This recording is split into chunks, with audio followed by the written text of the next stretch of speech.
Aku menendang lepas sepatu hak tinggiku dan melempar tasku ke meja. Oh, aku lelah sekali. Apa sebaiknya aku berhenti dari pekerjaan ini? Aku berpikir dalam hati. Kuharap teman-temanku sedang di rumah, karena aku perlu curhat. Aku hendak rebahan di sofa. Saat tiba-tiba kulihat ada bayangan berkelebat ke kamar mandi. Kulihat lebih dekat. Hmm? Ada cowok melakukan sesuatu di kamar mandiku. Apa tempat kami kerampokan? Panik, kurai salah satu hak tinggiku lalu bergegas ke sana dan memukulnya dengan itu. Maling! Maling! Hazel! Ivy! Maling! Aku berteriak keras sambil terus menimpukinya dengan sepatu hak tinggiku. Dia memegangi kepalanya dan terus berkata, Kau salah paham, aku bukan. Tiba-tiba, dua temanku bergegas datang. Tapi bukannya menolongku meringkus penyusup ini, mereka menarikku lepas darinya. Maya, hentikan! Hazel berkata cepat-cepat. Dia bersama kami. Ups, kuturunkan hak tinggiku dan memasang tampang malu. Baiklah, terima kasih atas penjelasannya. Kemudian Hazel tanya ke laki-laki itu apa dia baik-baik saja. Dia tak berkata apapun. Sebaliknya, dia hanya melotot padaku sebelum dia berjalan keluar ruangan. Tiba-tiba, Hazel dan Ivy menarikku ke meja dapur untuk ngobrol. Jadi, rupanya mereka memutuskan untuk menemukan penyewa baru dan cowok bernama Wesley inilah yang terpilih. Ya ampun, alangkah baiknya kalau mereka meneruskan padaku terlebih dahulu. Maksudku, aku kan tinggal di sini. Aku merengut ke mereka, mengatakan kalau mereka payah dan aku tak mau tinggal dengan cowok asing. Maya, kami tak memberitahumu karena kami tahu kamu akan bertingkah seperti ini. Hazel menghela napas. Tapi dengan naiknya harga sewa, kami tak punya pilihan selain membawa orang baru ke dalam tim. Lagi pula, kau harus mengakui kalau Wesley itu enak dipandang. IP berkata dengan suara menghayal. Terserahlah, aku menyilangkan tangan. Dan tidak, menurutku dia sama sekali tak berwajah tampan. Hazel menyeringai sambil mengatakan, tidak, karena sekarang ada bekas sepatu hak tinggi di seluruh kepalanya. Aku memutar mata, lalu mengambil tasku dan menuju ke kamarku. Aku tak ingin tinggal dengan cowok bodoh. Tapi syukur berkat temanku yang tak masuk akal ini, aku tak punya banyak pilihan. Hari berikutnya hari Sabtu. Syukurlah. Jadi, aku tidur hingga sore hari kemudian dengan malas turun ke dapur untuk mencari pizza sisa. Hah? Di mana ya? Aku tahu Ivy dan Hazel terlalu terobsesi dengan kalori untuk menyentuhnya. Itu pasti Wesley. Dia sedang nonton TV di ruang tamu, jadi aku pergi mendatanginya dan bertanya dengan lantang. Apa kamu makan pizzaku? Beraninya kau. Tanpa memalingkan pandangan dari acara TV-nya dia berkata, ya, sudah kubuang di sampah. Dia lakukan apa? Lalu dia melanjutkan. Kau biarkan itu di kulkas sampai basi dan merusak semua makanan lainnya. Tolong jangan ulangi lagi. Mana permintaan maaf untukku? Dia sudah membuang makan siangku dan sekarang dia punya nyali untuk menantangku. Menyebalkan sekali. Aku hendak mengomel padanya saat dia memberiku sesuatu dan berkata, aku membuat daftar peraturan rumah. Aku melihat 3 peraturan pertama. 1. Cuci semua piring kotormu langsung setelah dipakai, kemudian bersihkan bak cuci secara menyeluruh. 2. Tulis inisial di semua makanan dan minumanmu dan jangan curi milik orang lain. 3. Waktu mandi maksimal 10 menit. Kemudian bersihkan kamar mandi sebelum keluar. Apa? Cowok ini serius? Siapa dengan pikiran waras yang punya waktu atau ketelatenan menulis inisial nama mereka pada semua barang? Aku frustrasi dan menjawabnya. Gak mungkin aku. Wesley menyelaku. 4 orang tinggal di sini, jadi voting mayoritas yang berlaku. Aku menyeringai padanya. Aku tahu pasti kalau Hazel dan Ivy tak akan pernah menerima peraturan bodoh itu.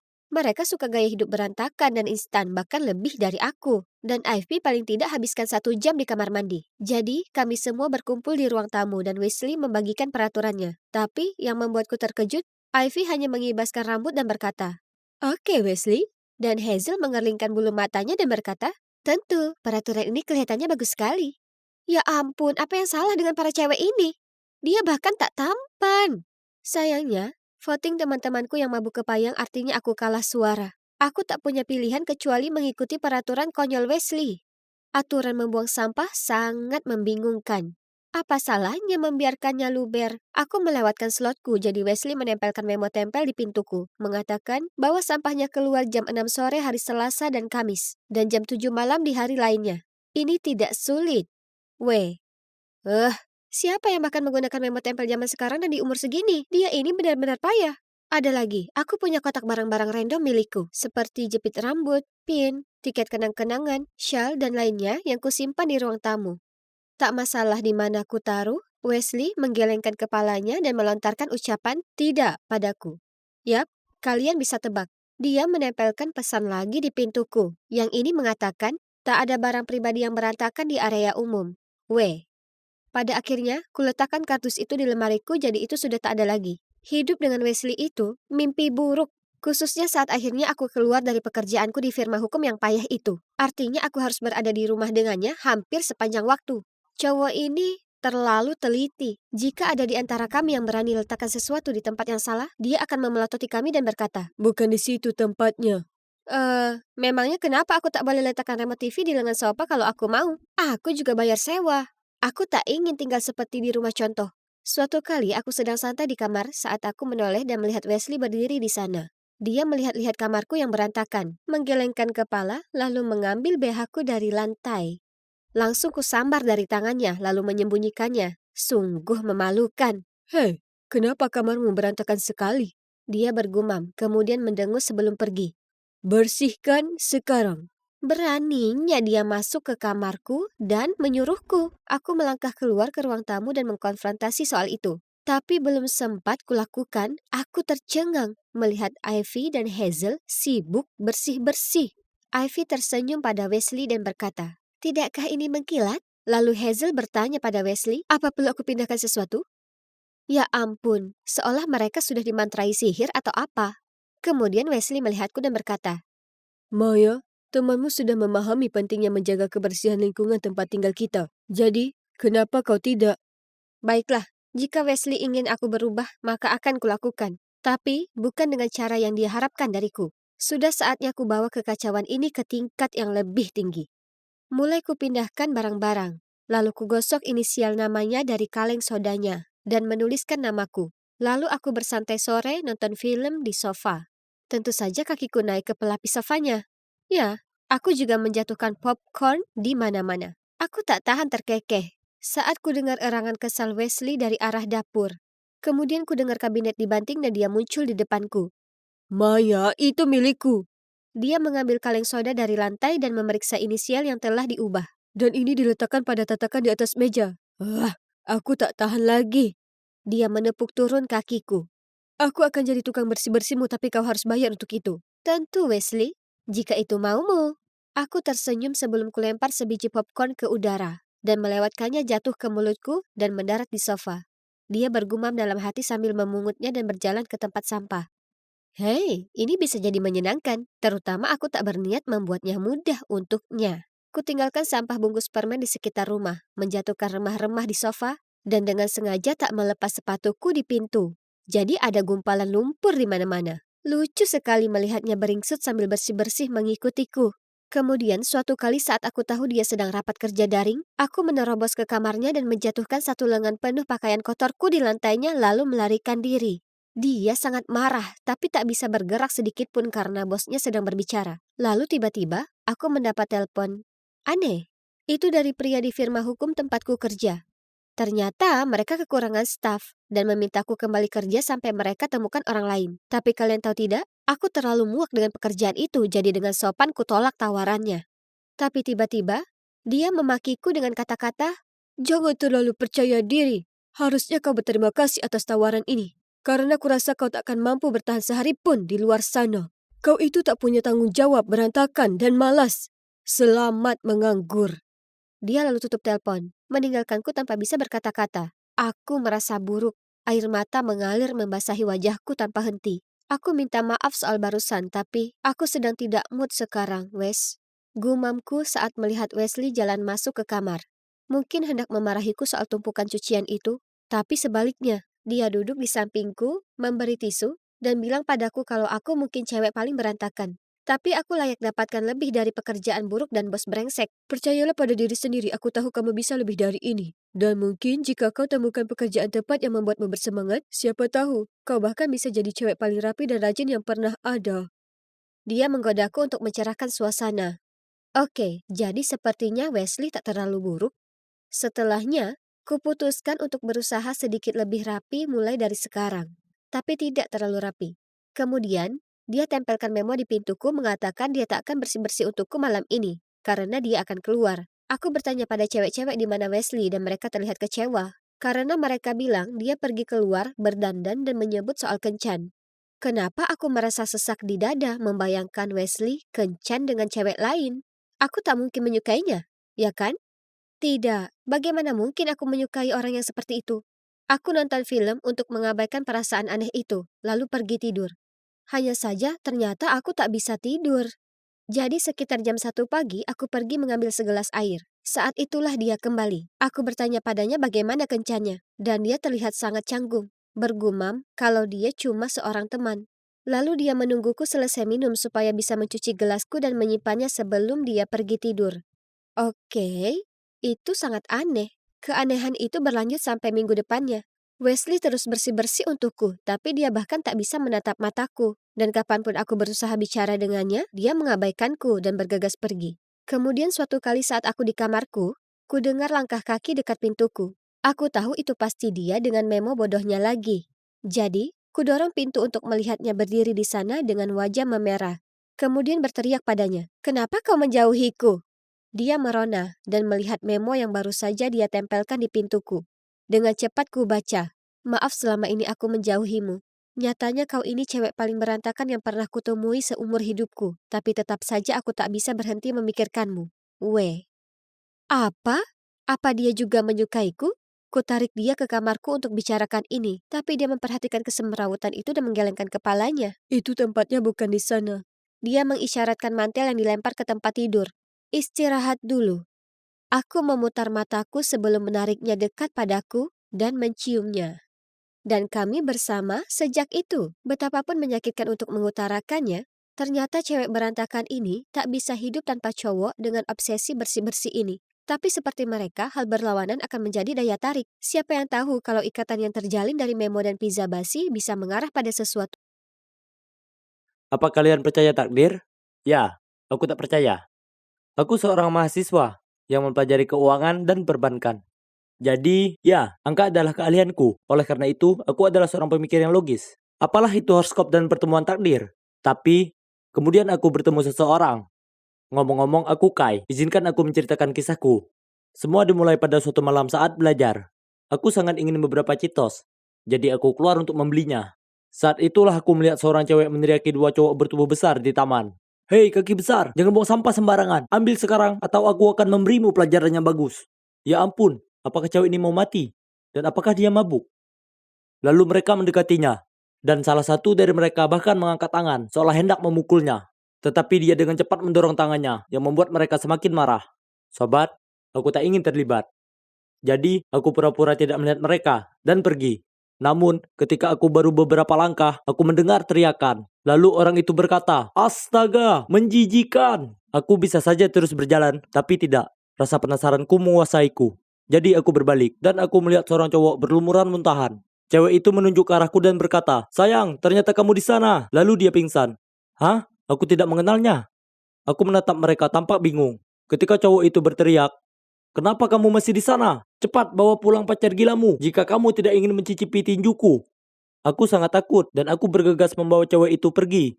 Aku tidak tahu siapa dia atau di mana dia tinggal. Ini sangat-sangat gila. Aku menempatkannya di bangku terdekat dan mencari orang-orang itu. Untungnya mereka sudah pergi. Aku tidak tahu harus berbuat apa, jadi aku meninggalkannya di sana dan pergi. Kemudian aku merasa tidak enak. Apakah aku tidak berperasaan? Bagaimana jika terjadi apa-apa dengannya? Jadi, aku kembali dan menggendong cewek itu kembali ke rumahku. Astaga, dia jauh lebih berat dari yang kubayangkan. Begitu aku menjatuhkannya ke sofa, teleponnya berdering. Halo? Lalu orang di telepon itu bertanya, "Siapa kamu? Di mana temanku?" Aku ingin mengatakan alamatku dan memberitahunya untuk menjemput temannya, tapi dia sudah menutup telepon. Mengapa dia begitu kasar? Punggungku hampir patah saat membawa temannya. Menyebalkan sekali. Malam ini terlalu dramatis bagiku, dan yang lebih buruk lagi, aku masih belum punya Cheetos. Aku memutuskan mandi lalu tidur. Begitu aku keluar dari kamar mandi, bel pintu berbunyi. Aku kira pasti teman cewek itu. Lalu aku membuka pintu, kemudian polisi mendorongku ke dinding dan memborgolku. Sebelum aku bisa memahami apa yang terjadi, mereka mengatakan bahwa saya telah melakukan penculikan dan penyerangan. Lalu aku dibawa ke kantor polisi. Apa? Aku mau menjelaskannya, tetapi mereka tidak mau mendengarku. Malam itu ketika aku duduk di sel yang dingin dan tidak menarik, aku mendapati diriku menyesali kebaikanku. Aku tidak bisa tidur. Aku hanya berharap keesokan paginya segera datang agar cewek itu tahu tentang tuduhan palsu ini. Tapi sebelum aku melakukan itu, polisi sudah melepaskanku. Cewek itu sudah sadar dan mengatakan semua itu hanya kesalahpahaman. Untungnya dia masih ingat sedikit atau beberapa hal yang lain. Aku tidak berani membayangkannya lagi. Aku bersumpah tidak akan pernah lagi terlibat dengan siapapun yang membutuhkan bantuan. Tidak ada perbuatan baik yang luput dari hukuman. Beberapa hari kemudian, saat aku sedang menonton TV, ada yang mengetuk pintuku. Kalian tidak akan mempercayainya. Itu adalah si cewek pemabuk. Aku curiga dengannya. Apa yang kamu lakukan di sini? Dia tidak berkata apa-apa. Malah dia dengan dingin menyelinap melewatiku dan memasuki rumahku. Hah? Apa yang dia mainkan? Lalu dia bertanya padaku tentang malam itu. Setelah kuceritakan semua yang terjadi, dia tertawa. Oke, aku percaya padamu. Kalau tidak, kamu pasti tahu. Dia mengepalkan tangannya di depanku. Aku terkejut dan hampir terjatuh dari kursiku. Dia tertawa. Sekarang aku lapar. Buatkan makanan untuk tamumu.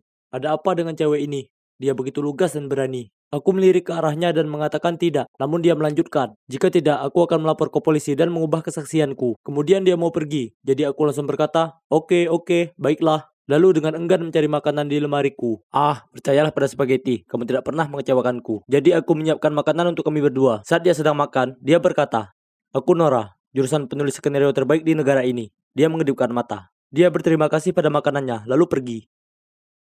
Pasti itu saja sekarang. Tidak, ternyata ini hanyalah permulaan. Keesokan paginya dia mengirimku pesan. Jemput aku ke kampus secepatnya. Kalau tidak, aku akan menelpon polisi. Apakah dia serius? Kemudian dia mengirimiku alamatnya dan menyuruhku bergegas pergi. Aku bergegas ke sana dan dia masuk ke mobilku dan berkata, kamu terlambat. Dan itulah bagaimana aku menjadi pelayan cewek bernama Nora ini. Telepon dan pesannya bisa datang kapan saja. Dan dia selalu memaksaku melakukan sesuatu untuknya. Saat aku sedang berendam di bak mandi, dia mengirim pesan dan memintaku membawakannya coklat. Di lain waktu, dia menelponku pada jam 2 pagi dan mengatakan bahwa dia bosan, sehingga aku harus datang dan bermain video game dengannya. Aku juga menjadi sopir pribadi yang tidak dibayar, setiap hari dari rumah ke kampus dan kembali lagi. Dan tidak dapat dihindari, aku pernah ketiduran sekali. Jadi Nora membombardir ponselku dengan banyak SMS dan telepon. Aku menjawab dengan grogi, dan dia menggunakan ancaman lagi untuk memaksaku tiba di sana dalam 15 menit. Sungguh benar-benar merepotkan. Di lain waktu, aku baru saja keluar rumah untuk pergi jalan-jalan bersama teman-temanku ketika Nora muncul dan memaksaku untuk mengajaknya ke bioskop. Jadi aku harus membatalkan janji dengan temanku dan menonton film yang tidak menyenangkan bersamanya. Cewek yang merepotkan. Seiring berjalannya waktu, aku mulai menganggap Nora tidak terlalu menyebalkan. Dan sebaliknya, aku tersenyum ketika dia mengirim pesan atau menelponku.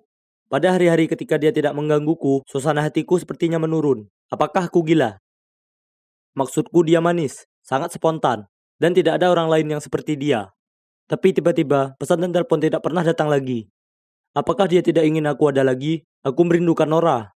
Berkali-kali aku harus menahan diri untuk tidak menelponnya. Seharusnya aku senang karena aku berada di luar kendali Nora. Lalu suatu hari tiba-tiba ponselku berbunyi. Ternyata Nora. Datanglah ke Starbucks di Vincent Street. Cepat, kamu punya waktu 5 menit. Astaga, nada merintah itu lagi. Tetap saja, aku langsung meluncur ke alamat itu. Sesampainya di sana, aku melihat Nora bersama seorang cowok dan cewek. Aku menghampiri mereka dan duduk saja. Nora memegang lenganku. Sayang, kenapa kamu terlambat? Aku menatapnya dengan heran. Dia tersenyum dan menoleh ke temannya. Ini Kai, pacarku.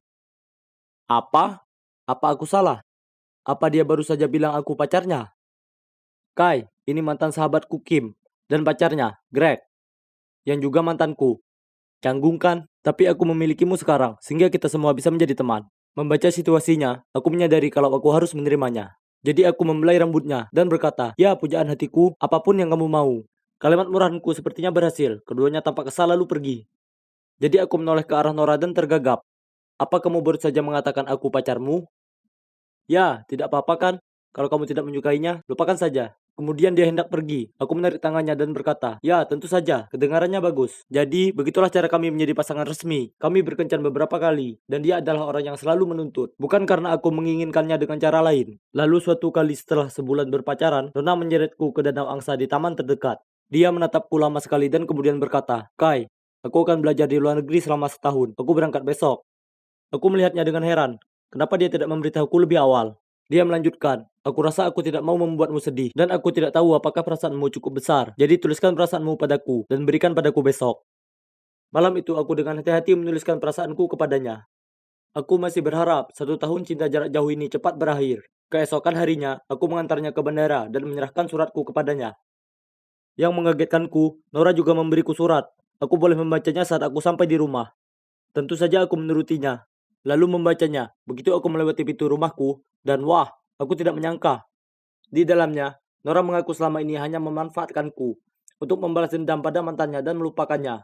Malam itu saat kami bertemu, dia baru tahu tentang dia dan Kim. Tapi sekarang dia menyesali perlakuannya padaku. Dan dia menulis, jika takdir menginginkan kita bersama, maka kita akan bertemu suatu hari nanti. Apa? Aku sangat kaget.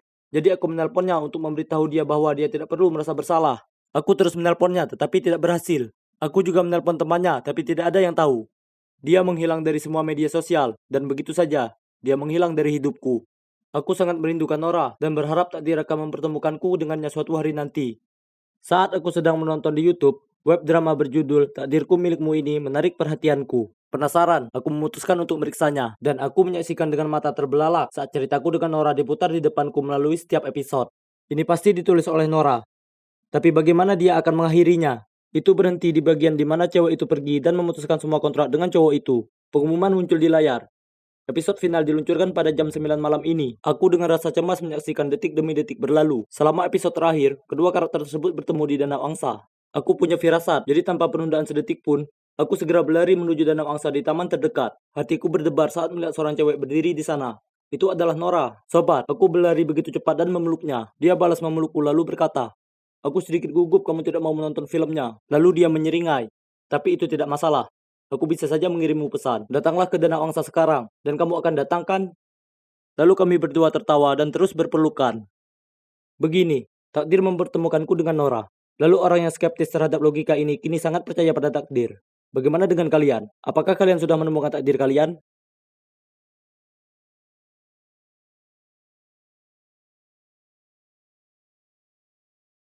Hei, pria yang di sana baru saja menanyakan informasimu, kata bartender itu, yang membuatku menengok dan melihat sekeliling. Oh, dia sudah pergi. Seperti yang kalian bisa lihat, aku masih duduk di sebuah bar di resort bintang 5. Tidak, aku bukan orang kaya, melainkan ku ambil semua tabunganku dan putuskan untuk membelanjakannya untuk nikmati setiap hari yang tersisa dalam hidupku. Ini semua bermula beberapa bulan lalu. Aku mengalami sakit dan kelelahan secara konstan. Aku menyalahkan stres pekerjaan, tapi gejala yang kualami semakin parah. Akhirnya aku ke dokter dan duduk di sana, terkejut luar biasa saat ku dengar kata kanker dan progresif. Beberapa minggu kemudian adalah serangkaian janji temu dan perawatan rumah sakit. Ku jalani kemo dan rambut panjangku yang indah jadi rontok. Aku merasa lelah dan tak berdaya sepanjang waktu. Cukup sudah. Ku hentikan kemoterapi, keluar dari pekerjaanku, dan memutuskan untuk menikmati sedikit waktuku yang tersisa. Pantai Hawaii sangatlah indah. Kemudian tiba-tiba seseorang berjalan menabrakku.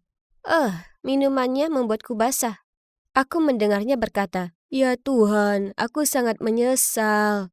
"Oh hei, kau gadis yang duduk di bar sendiri tadi."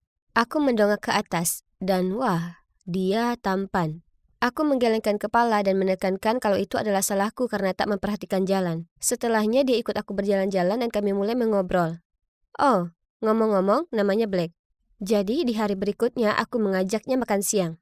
Aku tak berselera makan sekarang, dan seringnya aku cuma bisa menatap piringku yang hampir tak tersentuh. Kemudian aku tahu aku harus jujur padanya.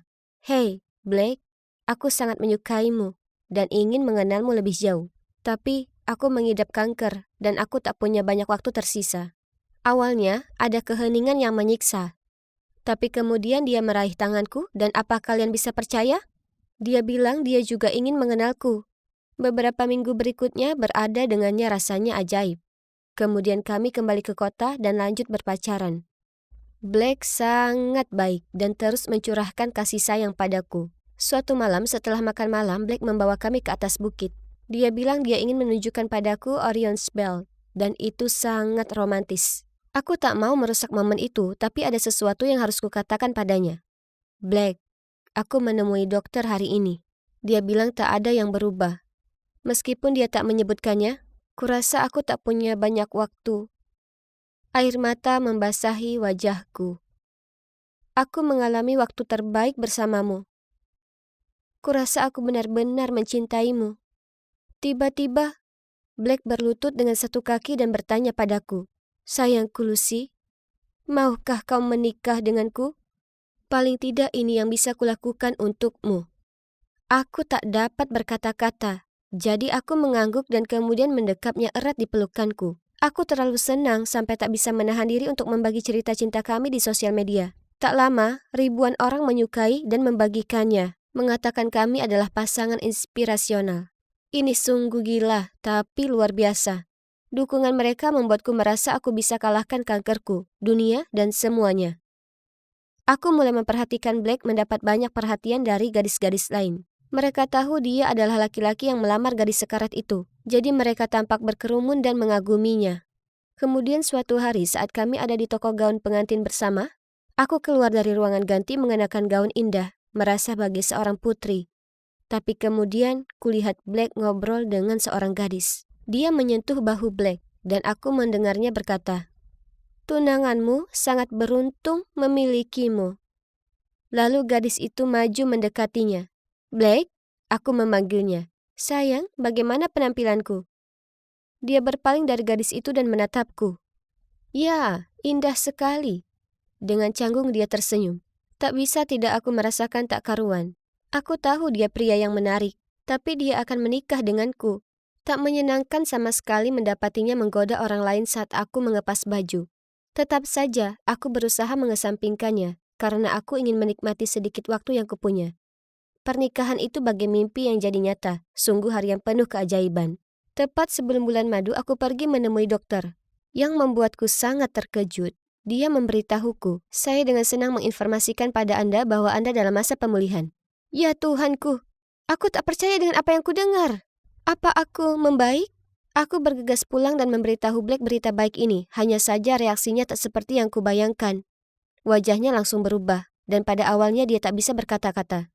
Kemudian dia terbata-bata. "Se- se- se- Selamat, sayang." Apa maksudnya?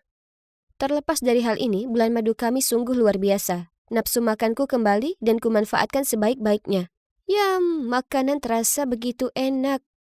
Ini tak luput dari perhatian Black dan dia mengomel. "Bisakah kau coba mengunyah lebih perlahan?" "Terserah, aku bermaksud menikmati makananku." Saat kami kembali pulang, aku pindah ke apartemennya. Demi Tuhan, piring kotor dan kaos kaki bau berserakan di mana-mana. Bagaimana bisa orang yang sedetil itu soal penampilan mereka tinggal di kondisi seperti ini? Ku bilang ke diri sendiri itu tak masalah, aku mencintainya, jadi aku bisa belajar mencintai kekacauannya. Merasa hidup sungguh menyenangkan. Jadi ku akui mungkin aku berlebihan makan cemilan, kue, dan masakan, dan ya, berat badanku naik beberapa kilo. Jadi tugas-tugas rumah tangga jadi terasa berat bagiku. Lagi pula kenapa harus aku yang lakukan? Ini kan kekacauannya. Tapi, pernah sekali saat aku muak dengan celana dalam baunya yang berserakan, aku bertanya padanya, "Bagaimana bisa pria yang terlihat sepertimu hidup di sarang tikus seperti ini? Cepat bersihkan." Tapi dia mengabaikanku dan langsung tidur. Dan tak lama kemudian dengkurannya yang sekeras guntur itu mengikuti. "Apa-apaan ini? Di mana pria menarik dan menawan yang kunikahi?" Karena muak, aku berusaha sebisanya membersihkan tempat itu sedikit. Aku kehabisan nafas dan sangat berkeringat. Kepalaku sangat gatal jadi kulepaskan wigku untuk menggaruk kulit kepalaku. Di saat itu ku dengar Black menjerit. Dan saat aku menoleh, dia memegangi wajahnya dengan ketakutan. "Sayang, ada apa?" Aku bergegas mendatanginya. "Oh, aku paham." Aku tertawa. "Ini cuma karena aku sangat tak nyaman pakai wig ini, jadi kulepaskan. Itu saja. Tapi lihat, rambutku sekarang tumbuh lagi." Gemetaran, dia terbata-bata. Ke, ke, Kau pakai wig selama ini? Kau terlihat menakutkan." "Ya, memang. Kurasa rambut yang tumbuh tak merata membuatku kelihatan cukup menakutkan. Bukankah seharusnya kau senang untukku?" Aku bergumam dan memaksakan tersenyum, sementara berusaha memakai lagi wig tadi. Mengetahui kalau aku bisa kembali menjalani hidup sangat menakjubkan. Tapi tinggal dengan Black, dengan suami yang mudi dan tak perhatian, nah, itu yang tak terlalu menyenangkan. Suatu malam dia pulang dari tempat kerja dengan suasana hati buruk dan mulai memakiku karena tak beres-beres. Ku bilang itu tak harus aku karena bukan aku yang bikin kotor. Dia menggerutu padaku. "Aku seorang diri menafkahi kita berdua." pulang ke rumah melihatmu santai-santai dengan punggung lebarmu itu, dan kau berani bicara seperti itu padaku, kau yang harusnya bangkit dan kerja, karena kau makan 2 kali lipat dari aku.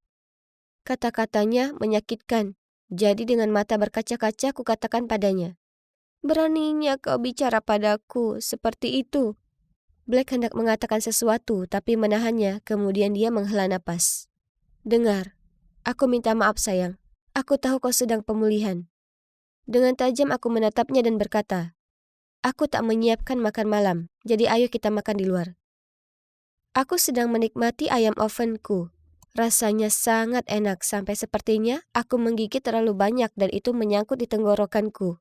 Aku langsung tersedak, aku tak bisa nafas. Ketakutan, ku tatap Black untuk minta bantuan, tapi dia memeriksa ponselnya. Lalu yang membuatku tak percaya, dia jalan pergi ke kamar mandi. Aku terus memukul-mukul meja meminta bantuan. Untung pelayan segera datang dan memukul punggungku dengan keras. Dan aku berhasil mengeluarkan potongan ayam itu. Lalu Black kembali dengan marah. Aku bertanya, bagaimana bisa kau tinggalkan aku seperti itu? Kau bicara apa sayang? Kulihat kau menikmati makananmu. Apa kau sudah selesai? Ayo kita pulang. Ah, dia pasti tahu aku sedang tersedak. Dasar brengsek.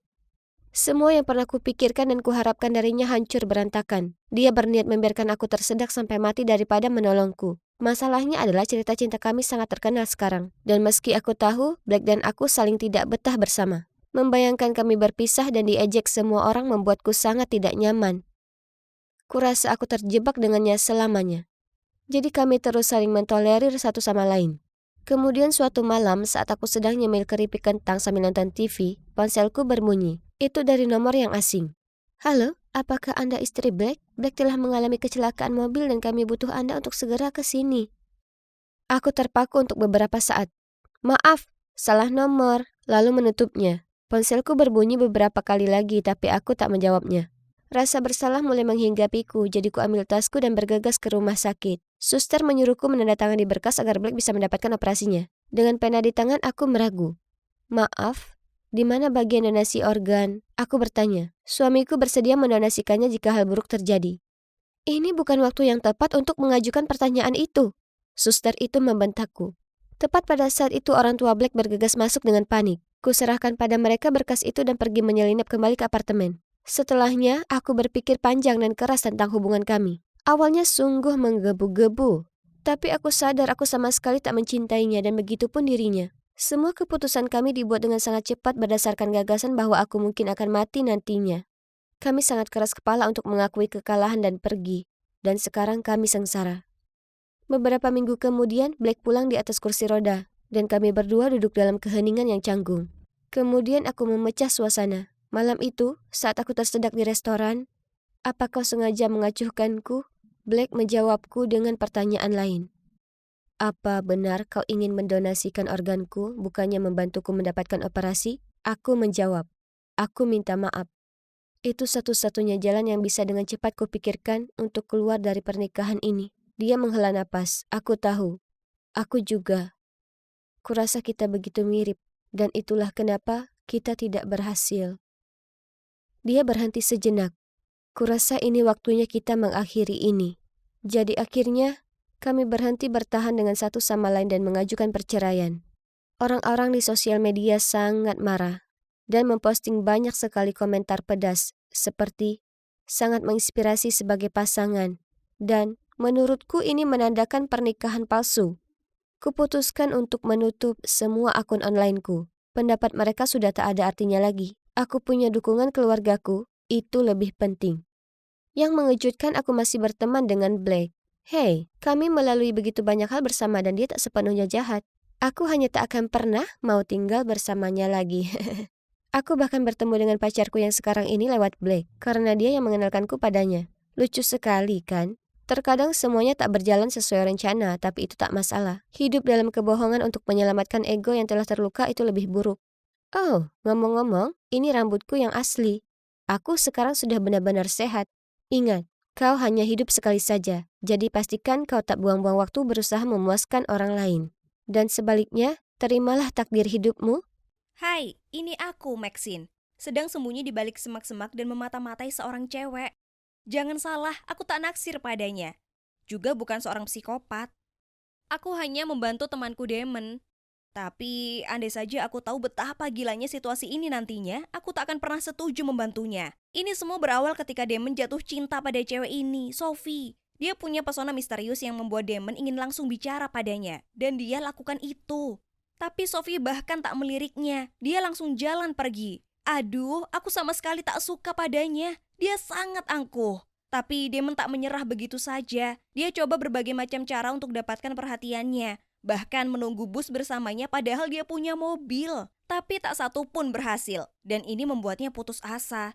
Dia memohon bantuanku tapi kukatakan, tak mau. Kemudian dia berkata, ayolah Maxine, kau kan cewek, jadi berteman saja dengannya atau apa. Mungkin kau bisa cari tahu apa kesukaannya, makanan, musik kesukaannya, dan yang lainnya. Nanti bisa ku coba membuatnya terkesan. Tolonglah, aku mohon padamu. Apalagi akan kupinjamkan Nintendo Switch-ku selama sebulan kalau kau setuju. Kau tak mungkin menolak itu. Dia berhasil membujukku dengan itu. Aku akan lakukan apa saja untuk dapatkan Nintendo Switch. Ya sudah, sepakat. Tapi jangan salahkan aku kalau ini tak berhasil. Jadi setelah kelas selesai hari itu, aku mencari Sophie. Dia ada di halte bus dan aku hendak mendekatinya saat tiba-tiba dia berjalan pergi. Kuputuskan membuntutinya dan di perjalanan, dia berhenti untuk membantu seorang wanita tua untuk menyeberang jalan. Wah, aku terkejut. Untuk seseorang dengan wajah begitu dingin, dia ternyata punya hati yang hangat.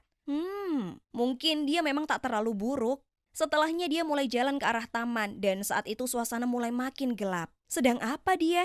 Dia duduk di sebuah bangku taman pada bagian yang menyeramkan di taman itu. Seolah dia sedang duduk menunggu seseorang. Aku sembunyi di balik semak-semak, jadi dia tak akan melihatku. Tapi aku benar-benar sangat ketakutan. Tiba-tiba dua orang pria muncul dan mulai bicara padanya. Tapi mereka kelihatannya tak suka dengan keberadaannya. Dia terlihat panik. Aku harus menolongnya. Dengan cepat aku berteriak, "Tolong Pak Polisi! Tolong! Ada dua pria melecehkan dan mengganggu kami." Terang saja, tak ada petugas polisi, tapi itu berhasil. Dua pria tadi kabur dan aku cepat-cepat mendatanginya memastikan Sophie baik-baik saja.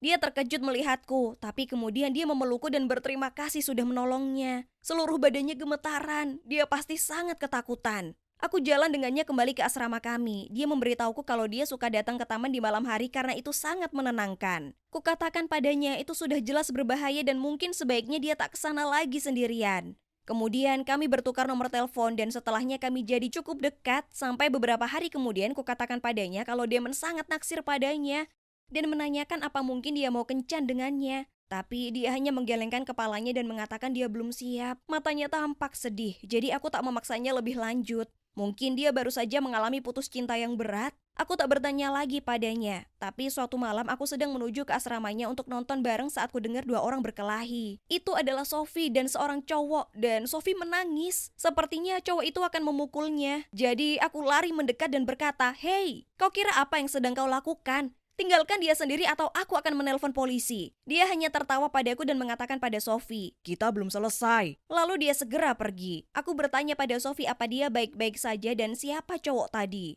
Lalu dia bilang padaku kalau dia adalah mantannya yang terus berusaha kembali padanya. Tapi Sophie tak tertarik. Saat memberitahuku, dia mulai menangis dan berkata, "Karena dia, aku jadi sangat takut dan gelisah. Aku bahkan terlalu takut untuk tidur di malam hari." Aku merasa sangat kasihan padanya dan kukatakan padanya aku ada di sini untuknya dan bahwa dia bisa menelponku kapanpun. Nah, mungkin aku tak seharusnya mengatakan itu karena itu persis apa yang mulai dia lakukan. Setiap malam dia menelponku dan kami akhirnya ngobrol sampai jam 3 pagi. Aku sangat kelelahan, tapi aku ingin membantunya. Dia sepertinya sangat cemas sepanjang waktu. Damon tahu kami sering ngobrol, tapi dia sudah berhenti menanyakan tentang Sophie. Kelihatannya dia sudah mulai kehilangan minat dan lebih khawatir soal aku yang kelihatan seperti zombie dari film The Walking Dead. "Kau benar-benar butuh tidur, Maxine." "Biarkan saja Sophie, dia jelas bermasalah. Mungkin lebih baik tidak terlalu terlibat.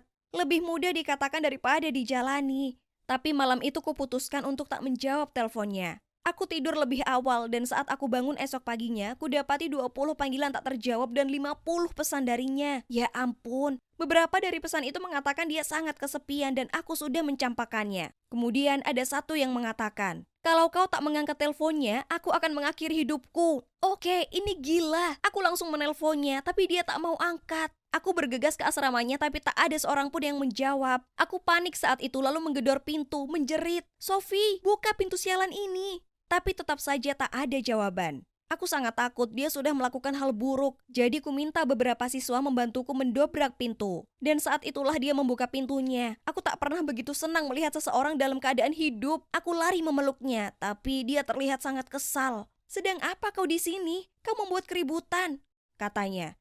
"Apa? Aku sangat mengkhawatirkanmu. Kau bilang kau akan..." Tapi dia menyelaku dan berkata, "Kau perlu istirahat tidur, Maxine. Sepertinya kau gila." Aku tak percaya ini. Setelah semua panggilan telepon dan pesan-pesan itu, dia yang gila, bukan aku. Aku enggan membentaknya balik. Jadi aku hanya meninggalkannya. Aku butuh sendiri. Dia berusaha meminta maaf padaku beberapa hari berikutnya. Tapi aku tak ingin lagi berada di dekatnya. Dia bahkan mengirim pesan mengatakan kalau aku tak mau jadi temannya lagi, maka hidup sudah tak berharga lagi untuk dijalani. Aku sangat lelah dengan berbagai ancamannya. Jadi ku acuhkan saja. Lalu kemudian semuanya makin memburuk. Beberapa hari berikutnya, aku dan Damon belajar bersama saat Sophie menelponku dan mengatakan dia ada di rumah sakit. Dia memberitahuku dia mengidap tumor otak dan mereka sudah melakukan biopsi untuk memeriksa apakah itu ganas atau jinak. Aku tak percaya ini. Dia bertanya padaku apa aku bisa menjemputnya, dan ku katakan tentu saja, ini sangat menakutkan. Ku ceritakan pada Damon dan dia hanya berkata, "Kurasa dia mengarangnya, Maxine. Bagaimana mungkin dia tiba-tiba mengidap tumor? Kalian baru saja bertengkar dan tiba-tiba dia di rumah sakit. Ayolah, coba pikirkan itu." Aku terkejut. "Damon, bisa-bisanya kau ini. Kau menyebalkan sekali." Kemudian aku lekas pergi dan tiba di rumah sakit mendapati Sophie duduk di luar mengenakan topi medis. Dia bilang rambutnya sudah dicukur untuk biopsi. Lalu aku minta untuk melihat bekas lukanya. Tapi dia tak mau tunjukkan padaku. Dia bilang dia akan pusing kalau melepaskannya. Aku hanya lega dia sudah baik-baik saja dan mengantarnya pulang. Kami berbaikan dan kuputuskan untuk merawatnya hari itu. Dia terlihat sangat lemah dan aku tak sanggup melihatnya menderita. Ku telepon Damon untuk memberitahu kalau dia berhutang padaku permohonan maaf dan memberitahunya soal Sophie dan dia hanya bilang, "Oh, wow, baik, maaf ya. Kalau begitu ku harap dia baik-baik saja." Tapi kemudian beberapa hari berikutnya, Damon menelponku dan berkata, "Dengar Maxine, Sophie itu penipu. Dia tak lakukan biopsi. Aku bertabrakan dengannya tadi, lalu topinya terjatuh dan kepalanya penuh rambut. Tak mungkin rambut itu tumbuh kembali secepat itu. Kenapa dia berbohong padaku? Aku tak mengerti. Aku perlu tahu kebenarannya, jadi setelah kelas aku pergi ke asramanya. Dia langsung membuka pintu dan tentu saja semua rambutnya utuh. Dia mungkin tahu Damon sudah memberitahuku, jadi dia tak perlu repot-repot meneruskan kebohongan itu. Ini membuatku murka. Langsung saja aku mulai memakinya. "Jujur saja, Sophie, apa yang salah denganmu? Kenapa kau berpura-pura sakit seperti itu? Sesama teman tak melakukan itu." Sophie meraih tanganku dan berkata, "Maxine, aku minta maaf. Aku sangat putus asa. Kulakukan itu karena aku sangat merindukanmu dan ingin kau memperdulikan aku lagi. Aku bertindak terlalu jauh. Tolong maafkan aku." "Apa kau gila?" teriakku. "Aku sangat mencemaskanmu. Apa kau yakin tak ada yang salah denganmu?" Sophie mulai menyeringai dengan cara yang aneh dan berkata, "Satu-satunya kekeliruanku adalah aku jatuh cinta padamu, Maxine." Dia tak mau melepaskan tanganku dan aku hanya menatapnya keheranan. Apa katamu?" "Kau dengar aku. Aku mencintaimu."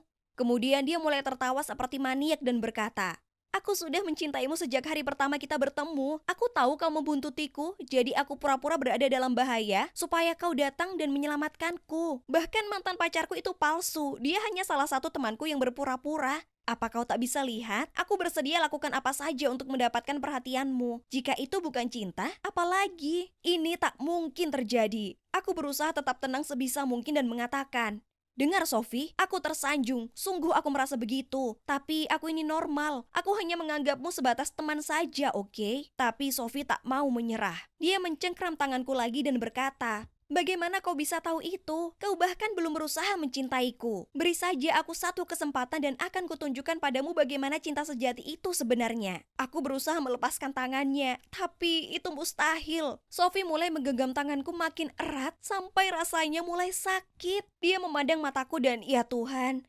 rasanya aku tak mengenalnya lagi. Dia terlihat seperti orang gila, seperti psikopat. Kemudian dia mulai bicara dengan nada yang sangat menyeramkan. "Kau tak bisa lari dariku. Kau milikku sekarang." Aku sangat ketakutan. Aku harus pergi dari sana. Jadi kudorong dia dengan sangat keras sampai dia terjatuh ke lantai, lalu aku lari seperti wanita gila keluar dari sana sampai akhirnya kembali ke asramaku. Kemudian ku telepon polisi, tapi pada saat mereka sampai di asramanya, dia sudah tak ada. Kuceritakan pada mereka apa yang terjadi dan menunjukkan mereka fotonya. Dan kalian tak akan percaya. Rupanya aku bukan satu-satunya gadis yang jadi korban Sophie. Ada gadis lain juga. Setelah malam itu, aku sangat ketakutan. Kemanapun aku pergi, aku merasa seseorang sedang mengawasiku. Kemudian suatu malam setelah shift kerjaku selesai, aku jalan melewati taman untuk kembali ke asramaku saat ku dengar seseorang di depan. Aku langsung tahu kalau itu adalah Sophie, tapi dia tak sendiri. Dia bersama beberapa pria. Mereka melihatku dan mulai menuju ke arahku. Tapi aku berlari secepat mungkin dan untungnya polisi berada tepat di luar taman dan pergi menangkap mereka. Kedengarannya seperti sebuah kebetulan, bukan? Nah, sebenarnya tidak. Sophie bukan satu-satunya yang bisa membodohi orang. Aku tahu Sophie membuntutiku, jadi aku ceritakan pada polisi dan bersama kami menyusun rencana ini untuk menangkapnya. Dan voila, itu berhasil. Sophie, jika kamu menonton ini, kuharap yang terbaik untukmu. Tapi mari kita tidak usah bertemu lagi. Sudah cukup menguntit seumur hidup. Panggilan bumi ke Autumn. Berhenti menatap saudaraku yang payah itu dan dengarkan aku. Aku berbalik dan menatapnya. Ya ampun, kuharap wajahku tak memerah. Ya, maaf. Aku bergumam. Dia menggelengkan kepala padaku. Semakin dingin. Dia melilitkan jaketnya lebih erat di tubuhnya. Oh ya, kau pasti tak sabar dengan acara menginap di akhir pekan ini? Jadi, kau tetap akan bawa kopermu yang penuh baju Chicago keren itu kan? Tentu, itu semua akan jadi milikmu. Aku tersenyum, tak mampu menahan diri berusaha melihat kakaknya dari sudut mataku. Dan kau janji akan memberi waktu untukku dan Seth berduaan kapanpun ku kedipkan mata ke arahmu? Aku memastikan. Tentu, kau bisa mengandalkanku. Cuma jangan ciuman di depanku. Bleh. Jadi, namaku Autumn dan aku gadis Chicago yang kini tinggal di kota kecil Texas. Kalian tahu, setelah karantina pertama dicabut, kami pindah ke sini supaya orang tuaku bisa merawat nenek. Sekarang, aku baru di sekolah. Tapi untungnya semua orang sepertinya baik. Terutama cewek yang duduk di sampingku di kelas bahasa Prancis ini, si Lilian. Dia belum pernah keluar Texas. Jadi dia senang sekali mendengar ceritaku tentang Skydeck dan festival Lollapalooza. Hebatnya lagi, dia punya saudara kembar terseksi yang pernah ada. Namanya Seth. Dia bahkan lebih tampan dari Justin Bieber. Aku bisa menatapnya seharian. Texas terkenal akan banyak hal. Cuaca panas terik, barbecue, dan rodeo. Tetapi salju bukanlah salah satunya. Anehnya, di musim dingin ini diperkirakan akan terjadi badai salju. Dan tentu saja, Lilian sangat senang seperti anak kecil di malam ulang tahunnya. Duh, cuaca dingin. Aku sudah bosan dengan itu. Tapi tak bisa kutolak ajakan menginap sedangkan Seth akan ada di sana, ya kan? Ini kesempatan sempurna untuk bisa dekat dengannya. Maksudku, tak ada cowok jomblo manapun yang bisa menolak cewek yang menyatakan perasaan mereka di hari pertama turun salju. Terutama yang berasal dari Texas yang cerah. Aku bisa jadi putri salju untuknya di dunia nyata. Lilian kemudian mulai mengoceh soal semua rencana akhir pekannya. Antisipasinya yang berlebihan sangatlah lucu. Maksudku, itu kan cuma salju. Tapi kurasa bagi cewek yang bahkan tak punya boots hujan, ini merupakan momen yang sama penting seperti Thanksgiving. Aku mungkin tak sebersemangat itu membayangkan melihat salju. Tapi aku ingin, meski sedikit gugup, bisa bertemu Seth. Kami semua akan habiskan akhir pekan bersama di pondok peristirahatan keluarga Lilian. Dan tanpa ada orang tua. Ya, zona bebas orang dewasa. Itu terdengar seperti surga, ya kan? Pagi itu Trevor dan Lilian datang menjemputku. Lilian sangat senang ketika melihat koper besarku berisi baju musim dingin yang kujanjikan padanya. Sampai-sampai dia sendiri mampu masukkan itu ke bagasi mobil tanpa usaha. Dia pasti sangat menyukainya, ha? Oh ya, maaf, aku lupa sebutkan Trevor. Dia itu cowok kutu buku di kelas kami dan juga teman baik Seth. Semua orang tahu dia suka Lilian, tapi sudah jelas Lilian tak suka. Dia hanya ingin seorang pesuruh. Jadi tak mengejutkan kalau Trevor mau bergabung dengan kami di acara ini. Dan dengan sukarela mengantar Lilian dan juga aku, rupanya, menuju tempat tersebut. Oke, sebelum kau bertanya, Seth sudah tiba di pondok karena dia harus bawa makanan dan siap-siap. Jadi, jangan khawatir, kau akan segera ketemu pangeran tampanmu. Lilian iseng menyenggolku. Aku berusaha keras, pura-pura tak terpengaruh dengan candaannya. Tapi hanya memikirkan Seth saja membuat jantungku berdetak kencang lagi. Kami tiba di rumah kayu yang cantik di luar kota. Kubuka pintu dengan semangat lalu berkeliling ke dalam mencoba mencari Seth. Oh, itu dia. Di halaman belakang, memanggang marshmallow. Betapa menggemaskannya dia terlihat memakai sweater itu. Tapi, oh, dia tidak sendiri. Ada seorang cewek sedang duduk di sebelahnya. Melihatku kebingungan, Lilian menuntunku keluar. Autumn, ini sepupu kami, Charlie. Lilian menunjuk cewek tadi. Dan ini Seth. Kalau kau tak tahu, dia menggodaku.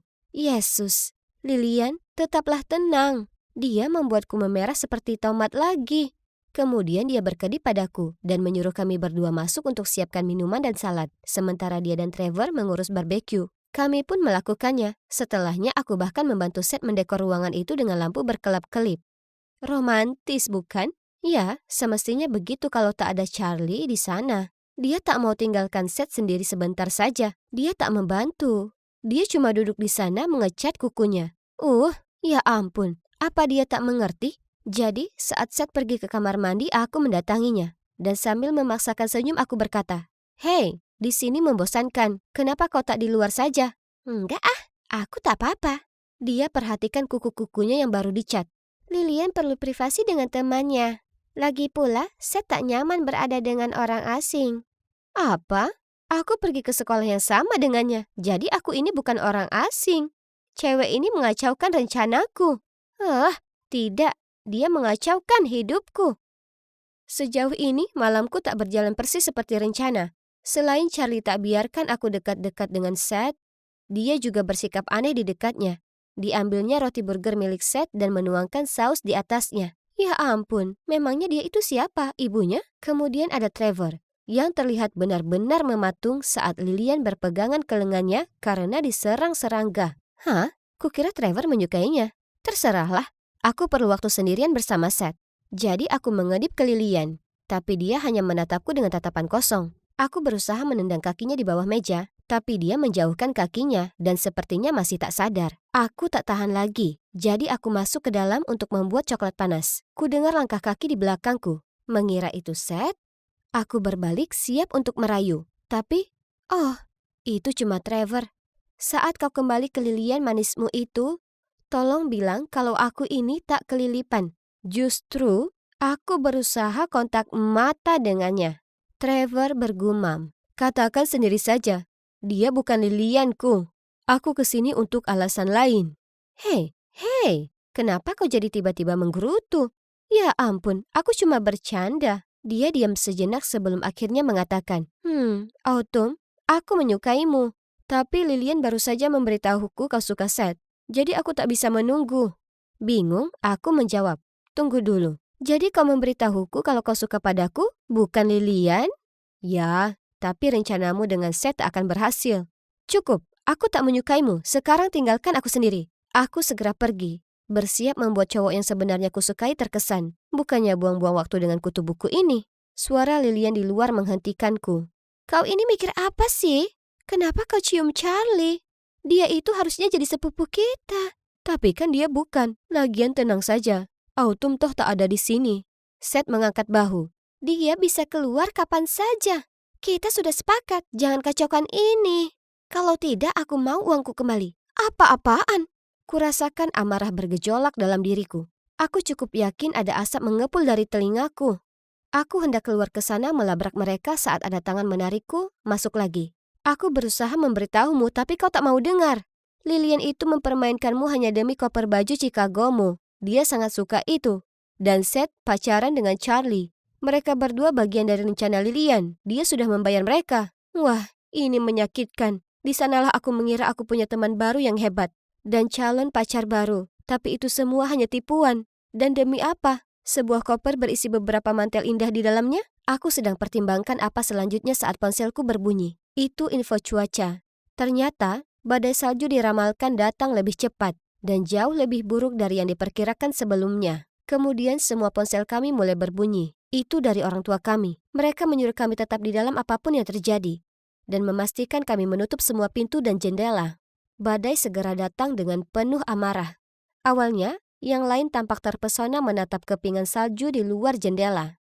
Tidak untukku, tidak. Aku terlalu kesal karena tak bisa kabur dari orang-orang munafik ini dan pulang ke rumah. Kami berkumpul dan menyiapkan tempat bersantai di ruang keluarga. Semuanya baik-baik saja sampai sinyal telepon mulai nyala mati. Lalu internetnya mati total. Lilian bahkan berteriak dan membanting layar ponselnya saat dia sadar foto terakhir di Instagramnya belum selesai terunggah. Kasihan Trevor harus menenangkannya. Sudah saatnya membuat malam ini menarik. Jadi dengan tersenyum aku berkata, "Aku tahu sebaiknya kita ngapain. Ayo kita main truth or dare."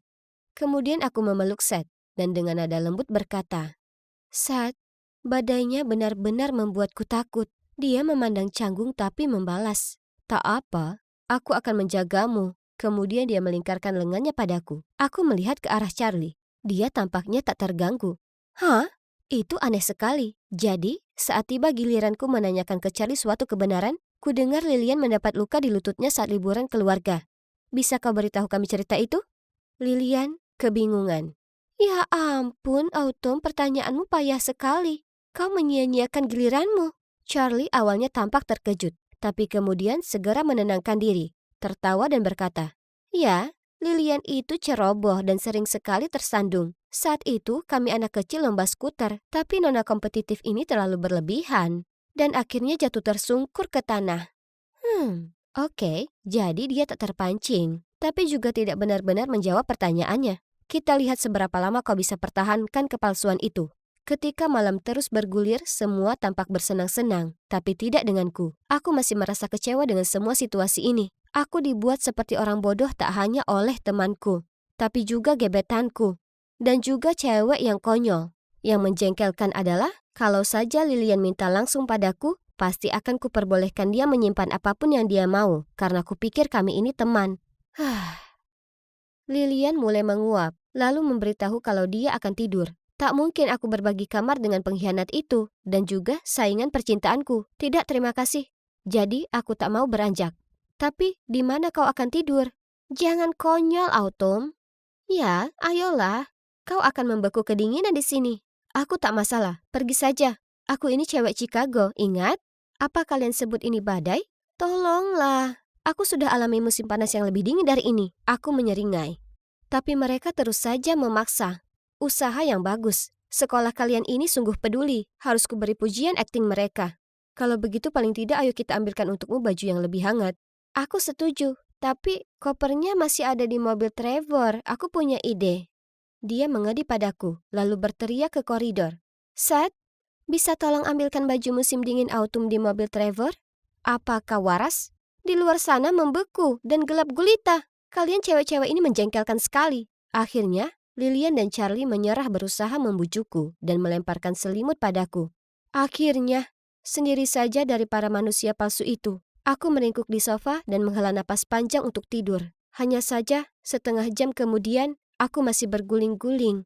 Banyak yang kupikirkan, dan angin di luar menderu.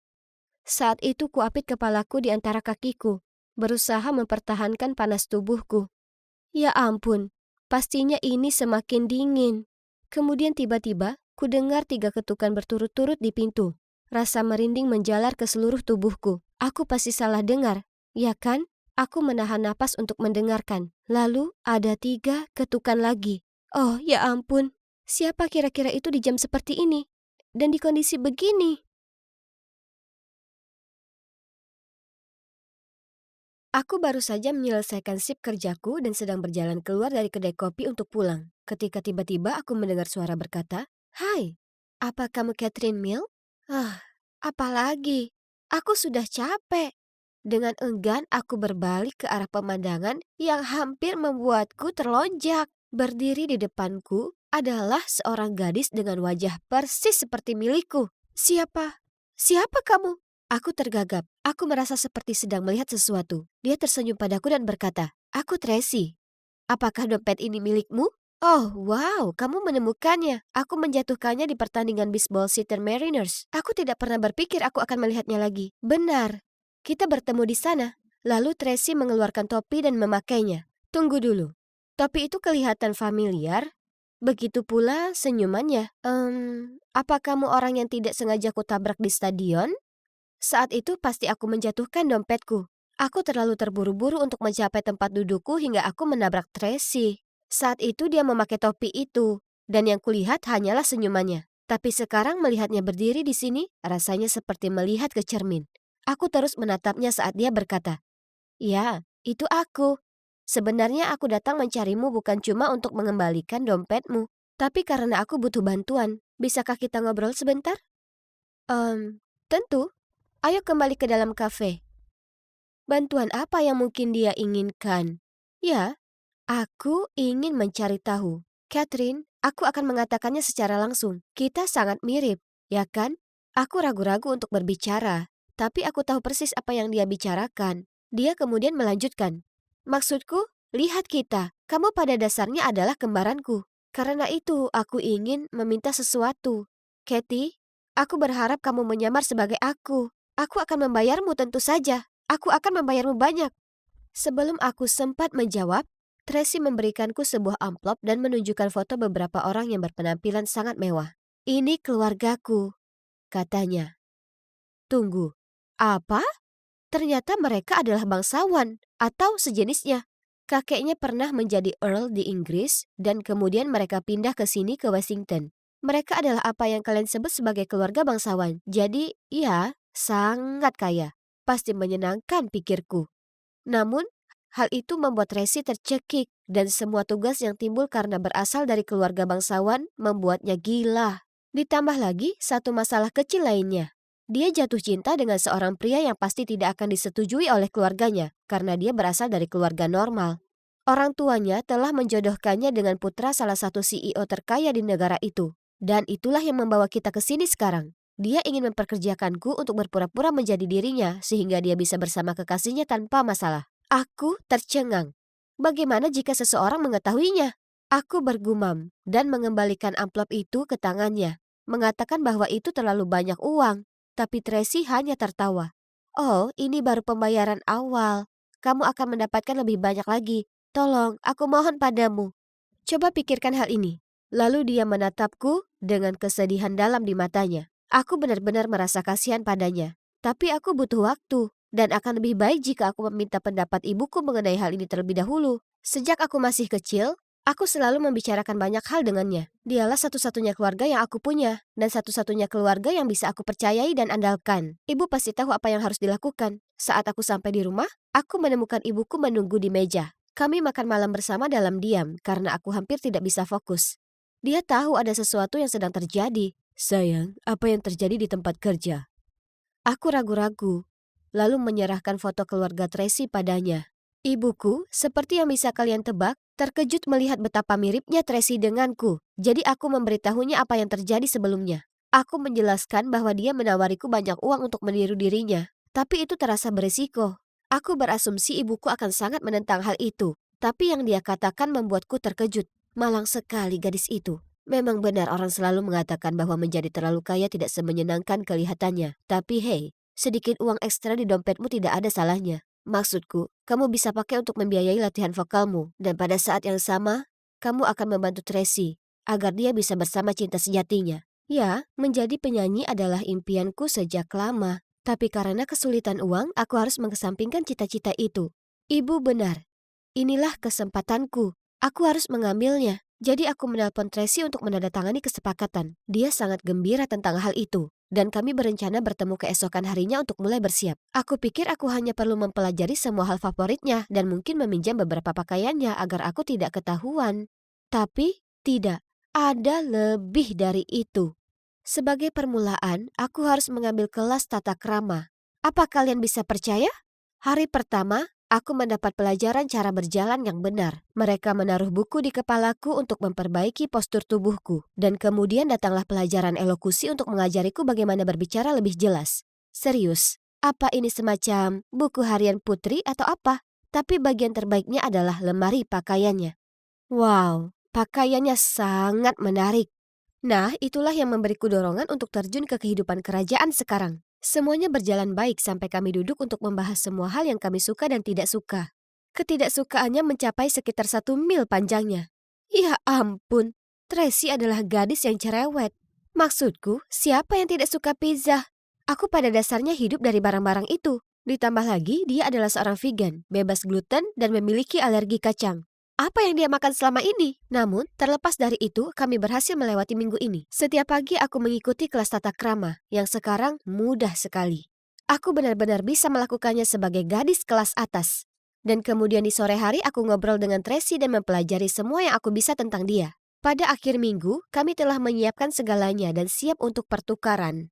Jadi Tracy dan aku pergi keluar untuk merayakannya. Catherine, lihat wajah kita, katanya sambil menyipitkan mata. Aku melihat lebih dekat layar ponsel dan harus mengakui, meski cukup identik, masih ada beberapa perbedaan di antara kami berdua. Tentu saja, tulang pipinya lebih menonjol dan hidungnya sedikit mancung. Tapi dengan sedikit riasan, aku bisa memperbaikinya, ya kan? Tapi Tracy tidak yakin. Dengar, menurutku kamu perlu menjalani operasi plastik. Tunggu, aku belum siap untuk semua itu.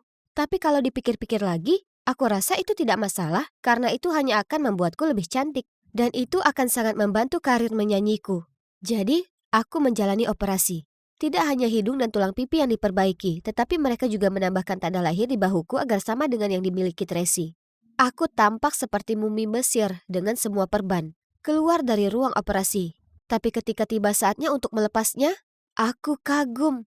Sedikit sentuhan saja sudah bisa membuatku terlihat luar biasa. Aku berputar-putar di depan cermin dengan memakai salah satu gaun mewah Tracy dan hanya tersenyum. Kami benar-benar akan melakukan ini. Tracy bahkan lebih bersemangat daripada aku. Dia menoleh ke arahku dan berkata, "Siap untuk pesta keluarga?" Oh wow, jadi misi pertamaku sudah tiba?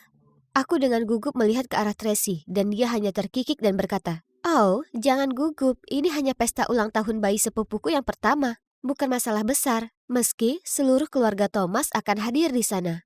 Itulah keluarga yang akan kunikahi." Oke, sekarang aku semakin khawatir. Tracy menyuruhku untuk melakukan apa yang telah kupelajari di kelas. Adapun Thomas, dia memerintahkanku untuk mengabaikannya karena itulah yang biasanya dia lakukan. Dia sudah terbiasa dengan sikap dingin.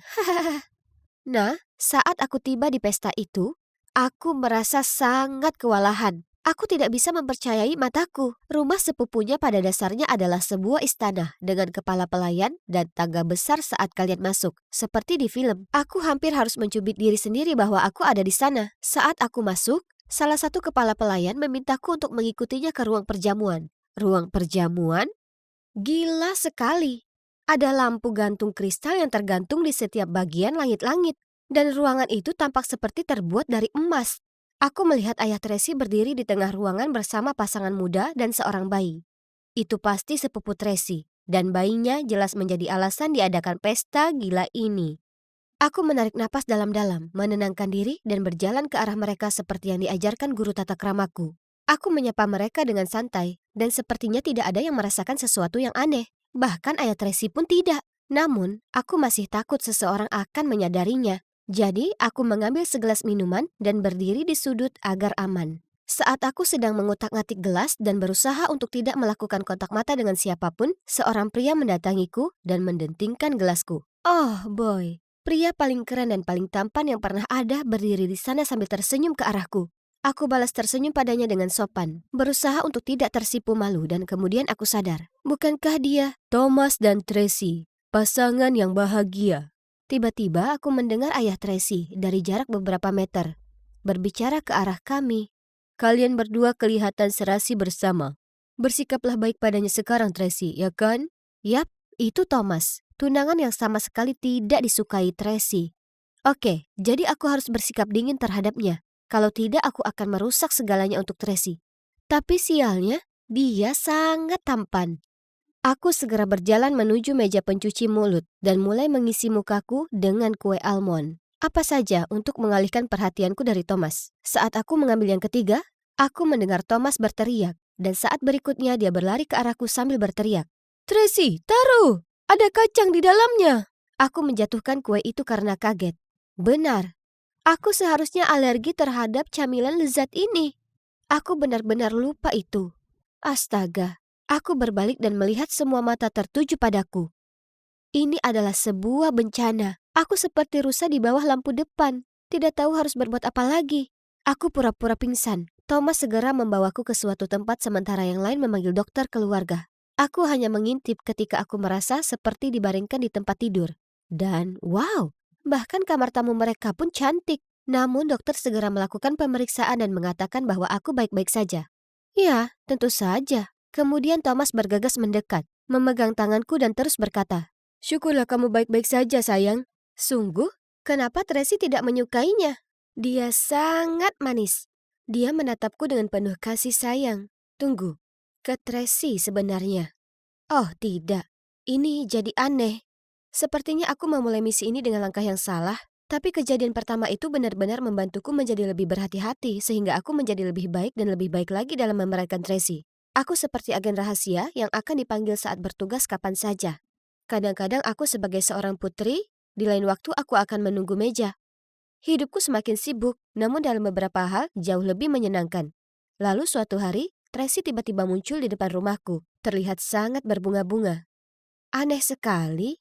Biasanya dia hanya menghubungiku lewat telepon. Lalu dia berkata, "Kathy, aku punya misi besar untukmu." Saat dia duduk, dia meletakkan sebuah amplop yang menggelembung di atas meja dan berkata, "Kathy, sayang, aku butuh bantuan besar kali ini. Jadi, begini. Aku dan Arnold akan pergi ke Asia selama sebulan. Dan, aku ingin tahu apakah kamu bisa pindah ke rumahku dan melindungiku?" Aku kaget. "Sebulan? Itu waktu yang cukup lama. Maksudku, aku pasti akan ketahuan." Oh, aku tidak yakin, Tracy. Aku mencoba menghindari kontak matanya, tetapi dia terus memohon dan tampak seperti dia akan menangis. Ya Tuhan, apa yang harus kulakukan? Teman-teman, tolong beri aku saran. Dan pantau terus. Aku akan segera kembali dengan bagian 2 untuk kisah selanjutnya. Duh, kenapa aku punya perasaan tidak enak tentang semua ini? Di bagian 1 ceritaku, aku bertemu dengan kembaranku, Tracy, yang kebetulan berasal dari keluarga super kaya dan berdarah bangsawan. Kami membuat kesepakatan di mana aku menjadi pemeran pengganti untuk menggantikannya di pesta kerajaan yang membosankan, sehingga dia bisa bebas bersama belahan jiwanya yang tidak disetujui keluarganya. Ini seperti pekerjaan paruh waktu yang membantuku mendapatkan uang tambahan untuk mengejar impianku menjadi seorang penyanyi. Namun suatu saat, Tracy datang dan memintaku untuk pindah ke rumahnya dan memainkan akting putri ini selama sebulan penuh saat dia pergi ke Asia bersama pacarnya. Itu memerlukan pemikiran serius. Bagaimana aku bisa terus melakukan ini 24/7? Aku sudah bisa melihat diriku menjadi sangat aneh. Merasakan keraguan-raguanku, Tracy memohon lagi. "Tolong, aku akan memberikan apapun yang kamu mau. Ini akan sangat berarti bagiku dan Arnold. Kamu bisa melakukannya, Kathy. Kami percaya padamu." Dia menatapku dengan mata anak anjing yang besar itu. Oh tidak, apa yang harus dilakukan? Tepat pada saat itu, ibuku keluar dari dapur dan berkata, "Sejauh ini kamu sudah melakukan pekerjaan yang baik, sayang. Aku yakin kamu akan berhasil kali ini juga. Jangan khawatir, itu akan baik-baik saja." Ya, aku tidak bisa mengatakan tidak sekarang. Jadi, aku memberi Tracy anggukan yang membuatnya berteriak bahagia. "Hore! Kamu telah membuat hariku menyenangkan. Besok, jam 3 sore, aku akan menunggumu." Lalu dia menyeringai pada ibuku. "Terima kasih, Nyonya Mil." Jadi, aku pindah keesokan harinya. Hanya ada aku dan ayah Tracy yang tinggal di rumah luar biasa ini. Ya, begitu juga dengan kepala pelayan mereka dan lusinan pembantu rumah tangga. Kalian pasti mengerti gambarannya. Untungnya, ayah Tracy jarang ada di rumah, jadi pada dasarnya aku punya tempat sendirian. Sungguh menyenangkan. Aku tidak perlu mengangkat satu jari pun. Jika aku ingin segelas minuman, aku cukup membunyikan bel, dan minuman siap bahkan sebelum aku sempat membunyikan belnya. Suatu hari aku ingin makan makanan Meksiko. Dan mereka benar-benar menerbangkan salah satu koki top Meksiko hanya untuk membuatkanku burrito. Aku benar-benar bisa terbiasa dengan semua hal berdarah bangsawan ini.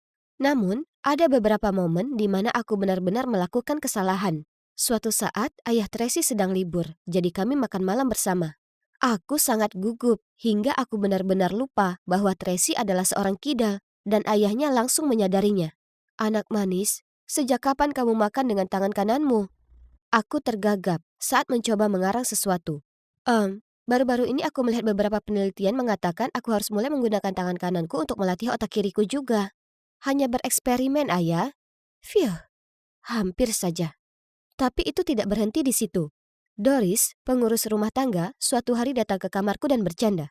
Tracy, kapan kamu jadi sangat rapi? Kalau aku tidak tahu apa-apa, menurutku kamu telah digantikan oleh saudara kembar rahasia atau semacamnya. Aku benar-benar membeku, berusaha untuk tidak memberitahu Doris bahwa dia baru saja melakukan kesalahan besar. Aku menertawakannya. Oh, Doris, jangan konyol. Ini aku. Coba cek tanda lahirku. Aku agak bosan dan hanya berpikir aku bisa membersihkannya sedikit. Tapi itu lebih membosankan lagi. Sekarang semuanya milikmu. Aku menyerahkan selimutku yang terbuka padanya dan dengan cepat meninggalkan ruangan. Setiap kejadian seperti itu mengingatkanku untuk lebih berhati-hati. Tapi selain itu, kehidupan baruku penuh dengan hal-hal indah, terutama ketika aku memiliki Thomas di sisiku. Awalnya aku mencoba bersikap sedingin mungkin terhadapnya, seperti biasanya Tracy memperlakukan tunangannya ini. Tapi coba jelaskan padaku, bagaimana aku bisa mengabaikan pria sempurna seperti itu? Dia sering datang mengunjungiku atau mengajakku ke berbagai tempat. Dia selalu memberiku semua rasa deg-degan ini dengan pesona dan sikap anggunnya. Dan tidak lama kemudian aku menyadari bahwa aku mempunyai perasaan padanya. Aku tidak bisa menahannya. Dia membuatku sangat bahagia. Suatu malam, daripada mengadakan kencan makan malam 8 menu yang mewah, aku menyarankan agar kami mencoba sesuatu yang lebih santai. Jadi kami pergi bermain bowling dan membeli burger. Kami bersenang-senang. Dan pada satu titik dia meraih tanganku dan berkata, "Terima kasih telah membuka hatimu kepadaku dan memberiku kesempatan untuk menjadi laki-lakimu." Sambil memasangkan cincin kaleng soda di jariku. Ayo, siapa yang tidak akan luluh dengan hal itu? Dan ketika dia mengantarku pulang, dia membungkuk untuk menciumku. Ya Tuhan, jantungku berdebar kencang saat aku keluar dari mobil. Lalu dia berkata, "Selamat malam sayangku Tracy." Tiba-tiba, kenyataan runtuh. Aku mengalami delusi. Tracy lah yang dicintai Thomas, bukan aku, bukan Katie tua yang miskin ini. Tapi sekarang sudah terlambat. Aku terlalu terbawa oleh perasaanku sendiri, sehingga aku tidak menyadari bagaimana perilakuku terhadap Thomas telah dianggap sebagai lampu hijau. Kedua keluarga sangat senang bahwa Tracy akhirnya menunjukkan beberapa sinyal positif terhadap hubungan ini, bahwa mereka segera mulai merencanakan pernikahan. Tanggalnya ditetapkan 2 minggu kemudian, lalu rencananya kami akan pindah ke Singapura untuk pekerjaan Thomas. Aku sangat terkejut melihat betapa cepatnya segala sesuatunya terjadi. Ini adalah bencana. Aku menelpon Tracy dan menceritakan segalanya padanya. Dia juga ketakutan dan menyuruhku untuk tetap tenang dan menunggunya. Dia akan kembali sebelum hari pernikahan untuk menghentikannya. Ya, hari pernikahan sudah dekat dan masih belum ada tanda-tanda keberadaan Tracy. Aku benar-benar panik sekarang. Dan bagian terburuknya adalah aku tidak bisa menghubunginya. Ponselnya mati. Tidak tahu harus berbuat apa. Aku menangis kepada ibuku melalui telepon. Jadi dia mencoba menenangkanku. Sayang, menurutku jika kamu pergi sekarang, kamu akan mengacaukan segalanya. Jika keluarga Tracy mengetahuinya, kalian berdua akan mendapat masalah. Bertahanlah sebentar lagi, aku yakin dia akan kembali dan semuanya akan baik-baik saja. Tapi itu berarti aku harus menjalani pernikahan dan kemudian pindah ke Singapura bersamanya. Aku tidak bisa melakukan itu, Ibu. Kenapa tidak, sayang? Aku tahu kamu mencintainya. Dan sejauh ini belum ada yang melihat perbedaan di antara kalian berdua. Teruslah berpura-pura untuk saat ini, oke? Jadi itulah yang aku lakukan. Aku terus berpura-pura. Sementara semua orang mempersiapkan pernikahan tahun ini, aku mondar-mandir menunggu Tracy kembali. Suatu hari aku sedang berada di taman, mencoba menenangkan pikiranku ketika seseorang mendekatiku. Dia tampak begitu akrab dan aku bertanya-tanya apakah itu Arnold, pacar Tracy. Tapi apa yang dia lakukan di sini? Dia memintaku untuk mengikutinya sehingga tidak ada yang melihat kami. Dan kemudian dia tampak marah dan berkata, "Tracy, kenapa tidak memberitahuku kamu sudah kembali? Aku sangat khawatir saat kamu menghilang seperti itu." Hah? Bukankah Tracy seharusnya bersamanya? Arnold, tenanglah. Aku bukan Tracy, aku Katie. Tapi Tracy sudah menghilang? Aku juga belum bisa menghubunginya dan aku sangat khawatir. Oh, hai Katie. Astaga, kalian berdua mirip sekali. Arnold tampak kecewa. Ngomong-ngomong, kami kembali beberapa hari yang lalu, dan dia ingin mampir ke rumah ibumu untuk memberinya beberapa hadiah. Setelah itu aku tidak melihatnya lagi sejak itu. Itu aneh. Ibuku pasti akan bilang kalau dia mampir. Ya, aku sudah menanyakannya, tapi dia juga belum melihat Tracy. Katie, Kita harus menemukannya. Jadi aku segera membatalkan fitting gaun pengantinku dan pergi bersama Arnold ke rumahku. "Hai Bu, ini aku," seruku. Tapi tidak ada jawaban. Kami mencari di seluruh rumah tetapi tidak dapat menemukannya dimanapun. Kemudian ketika kami melewati kamarku, aku bisa mendengar seseorang di dalam dan pintunya terkunci. Aneh sekali. Jadi aku bergegas mengambil kunci cadangan untuk membukanya dan mendapat ketakutan dalam hidupku. Tracy sedang duduk di tempat tidurku. Aku hampir berteriak, "Apa yang kamu lakukan di sini?" Tracy tampak kaget melihat kami seperti saat kami melihatnya. "Aku tidak tahu kenapa ibumu mengurungku di sini. Tapi jangan khawatir, dia tidak menyakitiku. Aku diberi makan dengan baik dan aku punya Netflix, jadi tidak semuanya buruk." "Tidak mungkin. Ibuku tidak akan pernah melakukan hal seperti itu. Dia adalah wanita paling manis. Dan ini sangat di luar karakternya." Lalu aku mendengar langkah kaki di tangga. Itu ibuku.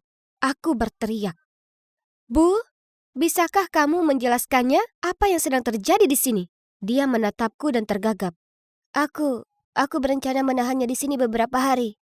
Sampai kamu menikah dengan Thomas dan terbang ke Singapura bersamanya." "Apa kamu gila? Apakah kamu ingin mencuri hidupnya?" "Tidak sayang, itu bukan mencuri. Itu seharusnya menjadi hidupmu. Maksudku, kenapa dia tidak mengenali putrinya sendiri?" Setelah itu, dia menangis dan jatuh ke lantai. Arnold bergegas membantunya berdiri dan berkata, "Apa maksudmu putrinya sendiri?" Dan saat itulah ibuku memberitahuku bahwa Tracy sebenarnya adalah saudara tiriku. "Apa?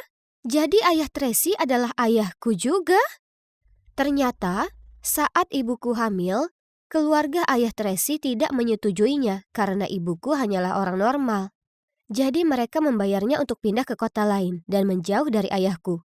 Tapi yang lebih buruk lagi adalah ayahku bahkan tidak berusaha mencari kami setelah itu. Bahkan, beberapa bulan kemudian, dia sudah menikah dengan ibu Tracy yang berasal dari keluarga kaya. Baik Tracy maupun aku berdiri di sana dengan sangat kaget. Pantas saja kami terlihat sangat mirip. "Jadi, kamu adikku?" Aku terkesiap menatap Tracy dengan mata terbelalak. "Serius? Ayah melakukan itu? Sungguh pria yang egois dan sombong. Aku malu berhubungan dengannya.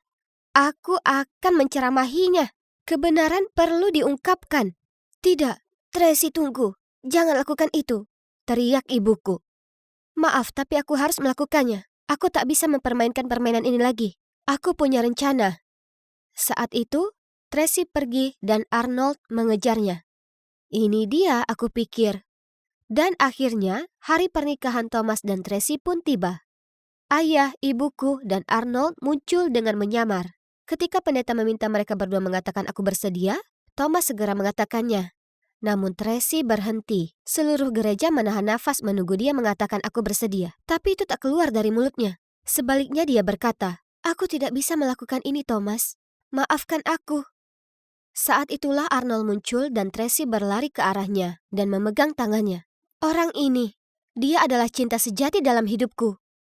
Tentu saja ayah Tracy sangat marah. Dia bangkit dari tempat duduknya dan berteriak di depan semua orang. "Apa yang sebenarnya terjadi?" Dan saat itulah aku merasa sangat bangga pada Tracy. Dia berkata, "Aku tidak mencintai Thomas, ayah, dan dia pantas bersama seseorang yang benar-benar mencintainya. Itulah arti pernikahan, kan? Harus berdasarkan cinta, bukan status atau uang. Lagi pula, aku tidak ingin menyakiti seseorang seperti yang kamu lakukan." "Apa yang kamu bicarakan? Siapa yang aku sakiti?" Dia tampak terkejut. Ibuku, Ibu Kathy, dan Kathy sendiri juga." Tracy menunjuk ke arahku dan ibuku. Semua orang di gereja tersentak ketika mereka melihat dari Tracy ke aku dan kembali lagi. Kami benar-benar identik. Dia tampak seperti akan pingsan saat melihat ibuku. Lalu dengan tangan gemetar, dia menuju ke arahku dan berkata, "Dan siapa ini?" Ibuku berjalan ke arahnya dan berkata, "Ini Kathy, putrimu, yang kamu tinggalkan." Wow, aku tidak menyangka ibuku mengatakannya. Sejujurnya, ketegangan di udara sungguh gila. Orang-orang mulai berbisik dan berjalan terseok-seok di tempat duduk mereka. Saat itulah Thomas berkata, "Jadi, siapa di antara kalian yang Tracy?" Aku memutuskan inilah saatnya aku angkat bicara. Aku bukan Tracy. Aku Kathy. Aku telah menggantikannya selama sebulan terakhir. Aku minta maaf karena telah berbohong padamu selama ini. Aku bahkan tidak bisa menatap matanya saat aku meletakkan cincin soda yang sangat berarti bagiku di tangannya. Thomas tampak sangat kecewa dan pergi. Aku mengejarnya, mencoba menghentikannya tetapi dia tidak peduli. Saat aku tersandung dan jatuh ke tanah, dia berbalik dan berkata, "Kenapa kamu melakukan ini? Memberiku harapan palsu? Dan untuk apa? Sejujurnya, akan lebih baik jika kamu memperlakukanku seperti Tracy si Ratu Es. Maafkan aku, Thomas. Aku tidak ingin menyakitimu. Perasaanku padamu nyata." Aku mulai menangis. "Kau egois sekali, Tracy." "Oh, tidak. Tunggu. Maksudku, Kathy." Lalu dia pergi. Pada akhirnya, pernikahan itu jelas dibatalkan. Ayah Tracy, atau haruskah aku katakan ayah kami, tidak punya pilihan selain menerima hubungan Tracy dan Arnold. Aku sangat bahagia untuk mereka berdua. Ayah tentunya juga meminta maaf kepadaku dan ibu, bahkan menawariku untuk datang dan tinggal bersama mereka. Namun, aku menolaknya. Aku tidak akan meninggalkan ibuku. Namun, aku menerima tawarannya untuk membiayai pelatihan vokalku. Setidaknya aku bisa mewujudkan impianku yang satu ini. Karena aku ragu bisa mewujudkan impianku yang lain. Impianku untuk bertemu Thomas lagi. Aku patah hati. Tetap saja, aku harus melanjutkan hidup. Mungkin aku akan bertemu orang lain. Tak lama kemudian, tiba waktunya untuk lulus dari pelatihan vokal semester pertamaku. Dan aku akan menampilkan penampilan solo pertamaku di hadapan penonton. Aku sangat gugup, tapi aku bernyanyi dengan sepenuh hati. Dan setelah itu ketika aku meninggalkan teater, seseorang berlari ke arahku dengan karangan bunga raksasa. Luar biasa. Itu Thomas. Aku menangis dan dia berkata, "Hai Kathy, aku Thomas. Senang bertemu denganmu." Hal itu membuatku tersenyum lebar. Lalu aku berlari ke pelukannya sambil berkata, "Senang sekali mendengar kamu memanggilku dengan nama asliku." "Ya, aku Kathy. Aku tahu kita baru saja bertemu, tapi maukah kamu menjadi pacarku?" Dan kalian bisa menebaknya. Sisanya kini tinggal sejarah. Kami sedang merencanakan pernikahan kami. Kali ini sebenarnya. Dan sejujurnya aku tidak pernah sebahagia ini. "Ini perlu dicuci dengan tangan." Kelly melempar setumpuk baju kotor ke lantai. "Dan cepatlah." "Hei, aku Maya dan cewek bosi itu namanya Kelly. Meski tinggal di rumah yang sama, kami bukan saudara kandung. Kalian tahu, saat aku masih bayi, aku diadopsi oleh pasangan tua yang baik hati. Mereka tinggal di peternakan di pedesaan. Anak-anak mereka sudah dewasa dan meninggalkan rumah. Dan mereka rindu energi penuh keceriaan yang hanya bisa dihadirkan oleh anak kecil. Di satu hari Minggu di gereja, mereka melihat pendeta membesarkan bayi perempuan dan menawarkan bantuan. Jadi, begitulah mereka akhirnya membawaku pulang dan membesarkanku seperti cucu mereka. Mereka orang yang paling baik dan mereka melimpahiku dengan cinta dan kasih sayang. Aku selalu berterima kasih pada mereka. Kami tinggal bersama dengan bahagia, sampai suatu hari, saat kakek berada di kebun anggrek, ia terjatuh. Sayangnya, kakek meninggal. Nenek tak lagi sama setelahnya. Ia telah kehilangan belahan jiwanya. Kesehatannya menurun, lalu kemudian suatu malam ia memanggilku ke kamarnya. Lalu dengan menggenggam tanganku, ia berkata, "Sayang, kau hadirkan begitu banyak sukacita dalam kehidupan kami. Tanpa kami, hidup bisa terasa berat. Tapi jangan khawatir, kami selalu bersamamu. Saat aku sudah tak ada, pergi temukan dompet tua yang tersembunyi di balik traktor rusak di lumbung belakang. Kami sudah menabung sedikit untukmu. Maya kecil kami harus bisa jalani hidup sebaik mungkin. Ya." Kemudian sebelum aku bisa bertanya padanya lagi tentang ini, nenek menutup mata. Dan begitu saja. Ia meninggalkanku selamanya. Aku tinggal bersamanya berjam-jam, menangis sejadi-jadinya. Setelahnya, mengikuti kata-kata nenek, aku masuk mencari uang itu. Ya Tuhan, aku terhenyak kaget saat kubuka dompet itu. Paling tidak ada $20.000 di sini.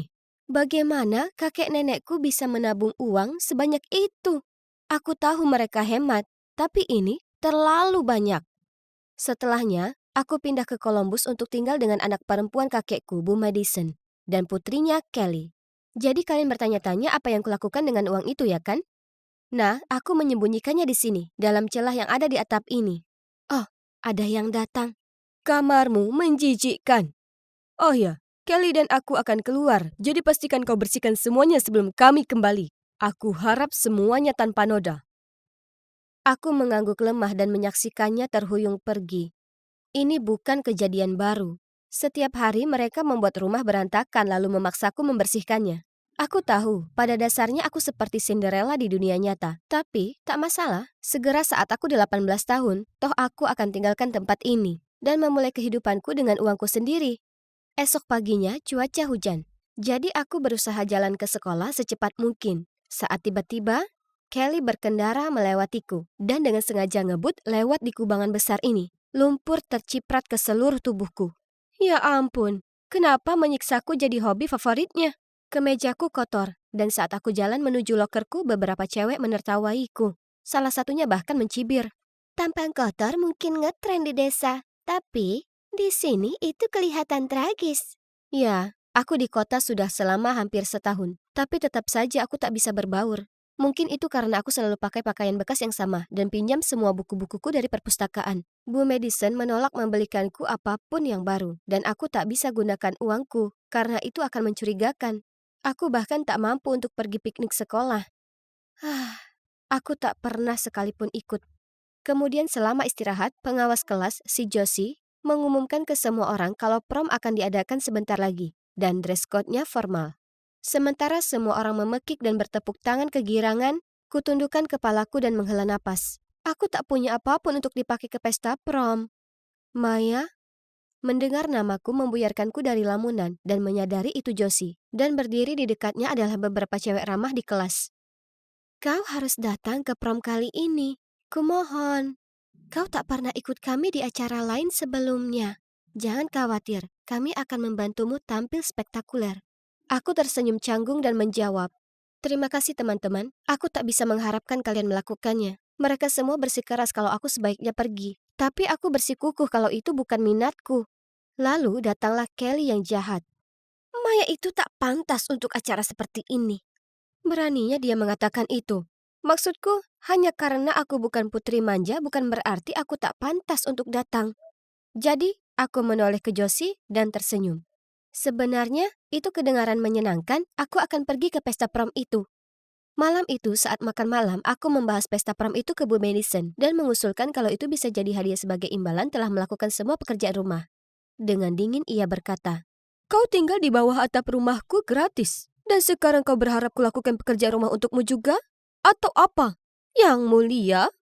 Kemudian dia menoleh ke Kelly, tersenyum dan berkata, sayang, sudahkah kau memutuskan gaun pesta prommu?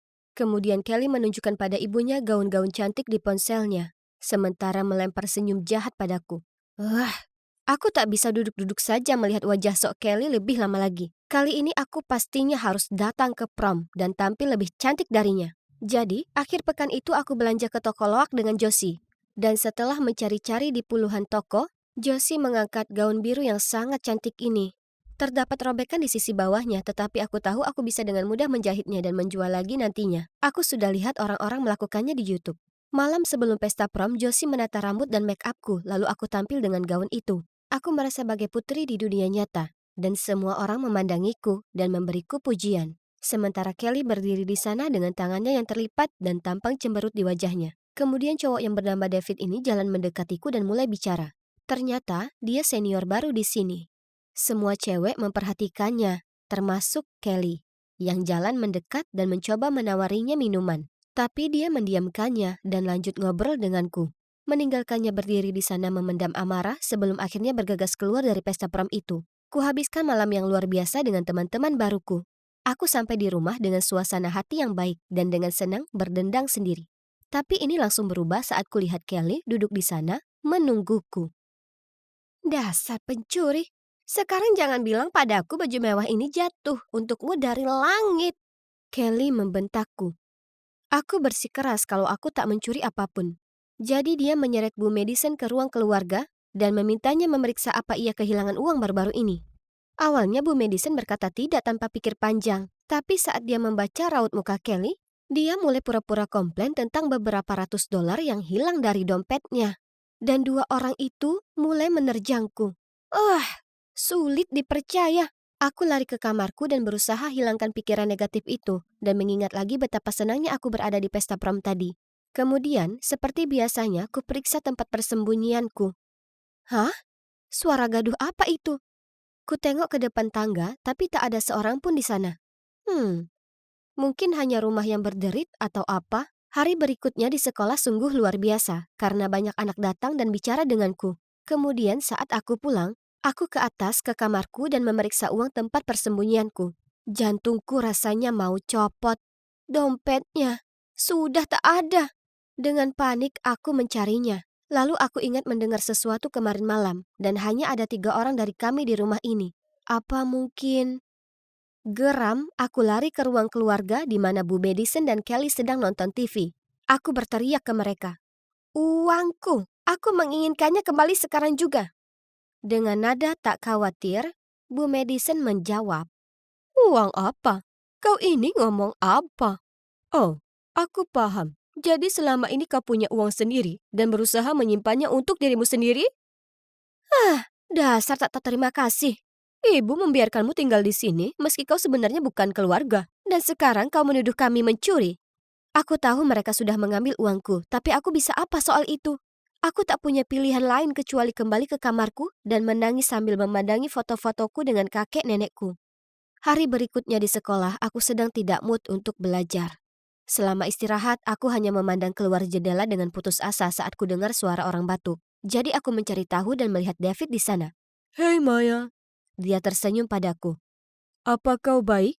Kau sepertinya sedang tak bersemangat." "Aku baik-baik saja." Kukumpulkan barangku lalu pergi. Aku tahu dia hanya ingin bersikap baik, tapi aku sedang tidak ingin ngobrol ringan saat ini. Kemudian sepulang sekolah, Kelly menyuruhku membawa pulang ranselnya yang berat. Aku tak punya sisa tenaga untuk berdebat, jadi dengan enggan kulakukan pintanya. Itulah saat David mengendarai mobilnya di sampingku dan bertanya, "Hei, itu kelihatannya berat. Apa kau perlu tumpangan?" Aku mengangguk dan masuk ke mobilnya sambil memaksakan senyuman untuk berterima kasih padanya. Dia bertanya, "Maya, ada apa? Kau bisa bicara padaku. Aku ini pendengar yang baik, janji." Dia sangat baik dan aku langsung merasa aman berada di dekatnya. Kami ngobrol banyak dan mulai sering nongkrong bareng setelah itu. Kami jalan-jalan di taman dan makan siang bersama. Kudapati diriku makin dekat dengannya, tapi bukan seperti yang kalian pikir. Tidak, lebih seperti seorang kakak. Kemudian, beberapa minggu kemudian, saat Bu Madison menyuruhku membersihkan kekacauan di rumah akibat ulahnya lagi, kutemukan sesuatu di bawah tempat tidurnya. Dompet tua yang ditinggalkan nenek untukku. Dan semua uangnya sudah tak ada. Aku bergegas turun ke bawah dan membanting dompet itu ke meja dapur. Tapi Bu Madison mengangkat bahu. "Itu kan dompet ibuku. Jadi, uang itu milikku. Kau jelas mencurinya dari orang tuaku yang tua dan malang." Kelly mendukung ibunya dengan nada suaranya yang menyebalkan. "Wah, betapa rendahnya dirimu harus menipu wanita tua yang sakit untuk memberikan tabungan hidupnya padamu. Nenek meninggalkannya untukku, bukan kalian. Kalian berdua monster." Aku berteriak ke mereka, mengambil dompet itu dan pergi ke atas ke kamarku. Aku mulai berkemas dan akan meninggalkan tempat ini sekali dan selamanya. Hanya saja, saat ku coba membuka pintu, aku tak bisa membukanya. Ya Tuhan, mereka mengurungku.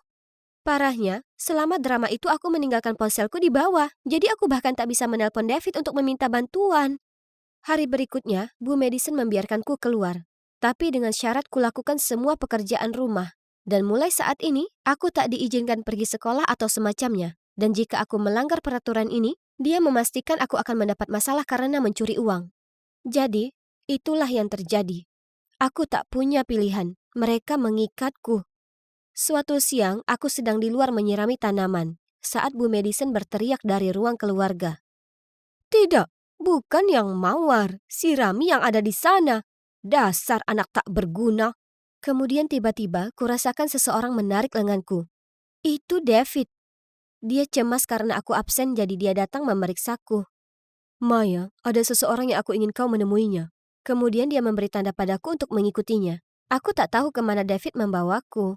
Tapi apapun akan jadi opsi yang lebih baik daripada mendengar lebih lama ocehan Bu Madison. Jadi aku masuk ke mobilnya. Dia membawaku ke rumahnya, dan ada pria ini di rumah itu. Kurasa itu ayah David.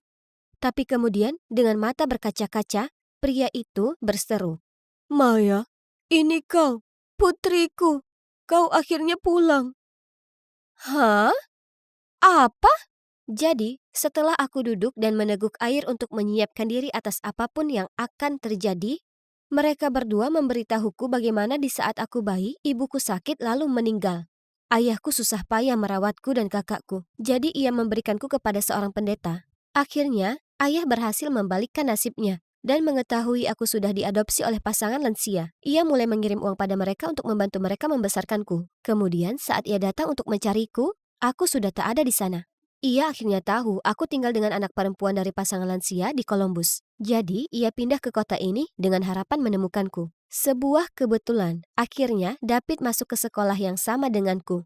David mengatakan kalau pertama kalinya dia melihatku, dia langsung merasakan ikatan yang aneh. Dan betapa luar biasa, firasatnya ternyata benar. Karena segera semua jadi jelas kalau aku ini saudara perempuannya yang hilang. Wah, ini begitu sulit untuk dipahami. Tapi ini merupakan berita yang sangat luar biasa. Aku meninggalkan rumah Bu Madison setelah itu. Tentu saja, lalu pindah dengan ayah dan kakakku. Dan untuk pertama kalinya, sejak aku kehilangan kakek nenekku, diriku merasa benar-benar bahagia lagi. Sekarang, kalian mungkin bertanya-tanya, apa kabarnya Bu Madison dan Kelly? Nah, aku jalan lewat rumah mereka beberapa hari lalu dan melihat tanda dijual di halamannya. Ternyata, Bu Madison suka menghambur-hamburkan uangnya. Dan sekarang terbelit hutang, jadi ia terpaksa menjual rumah itu. Aku tak mau menertawai itu atau apa, tapi kurasa itu karma untuk mereka.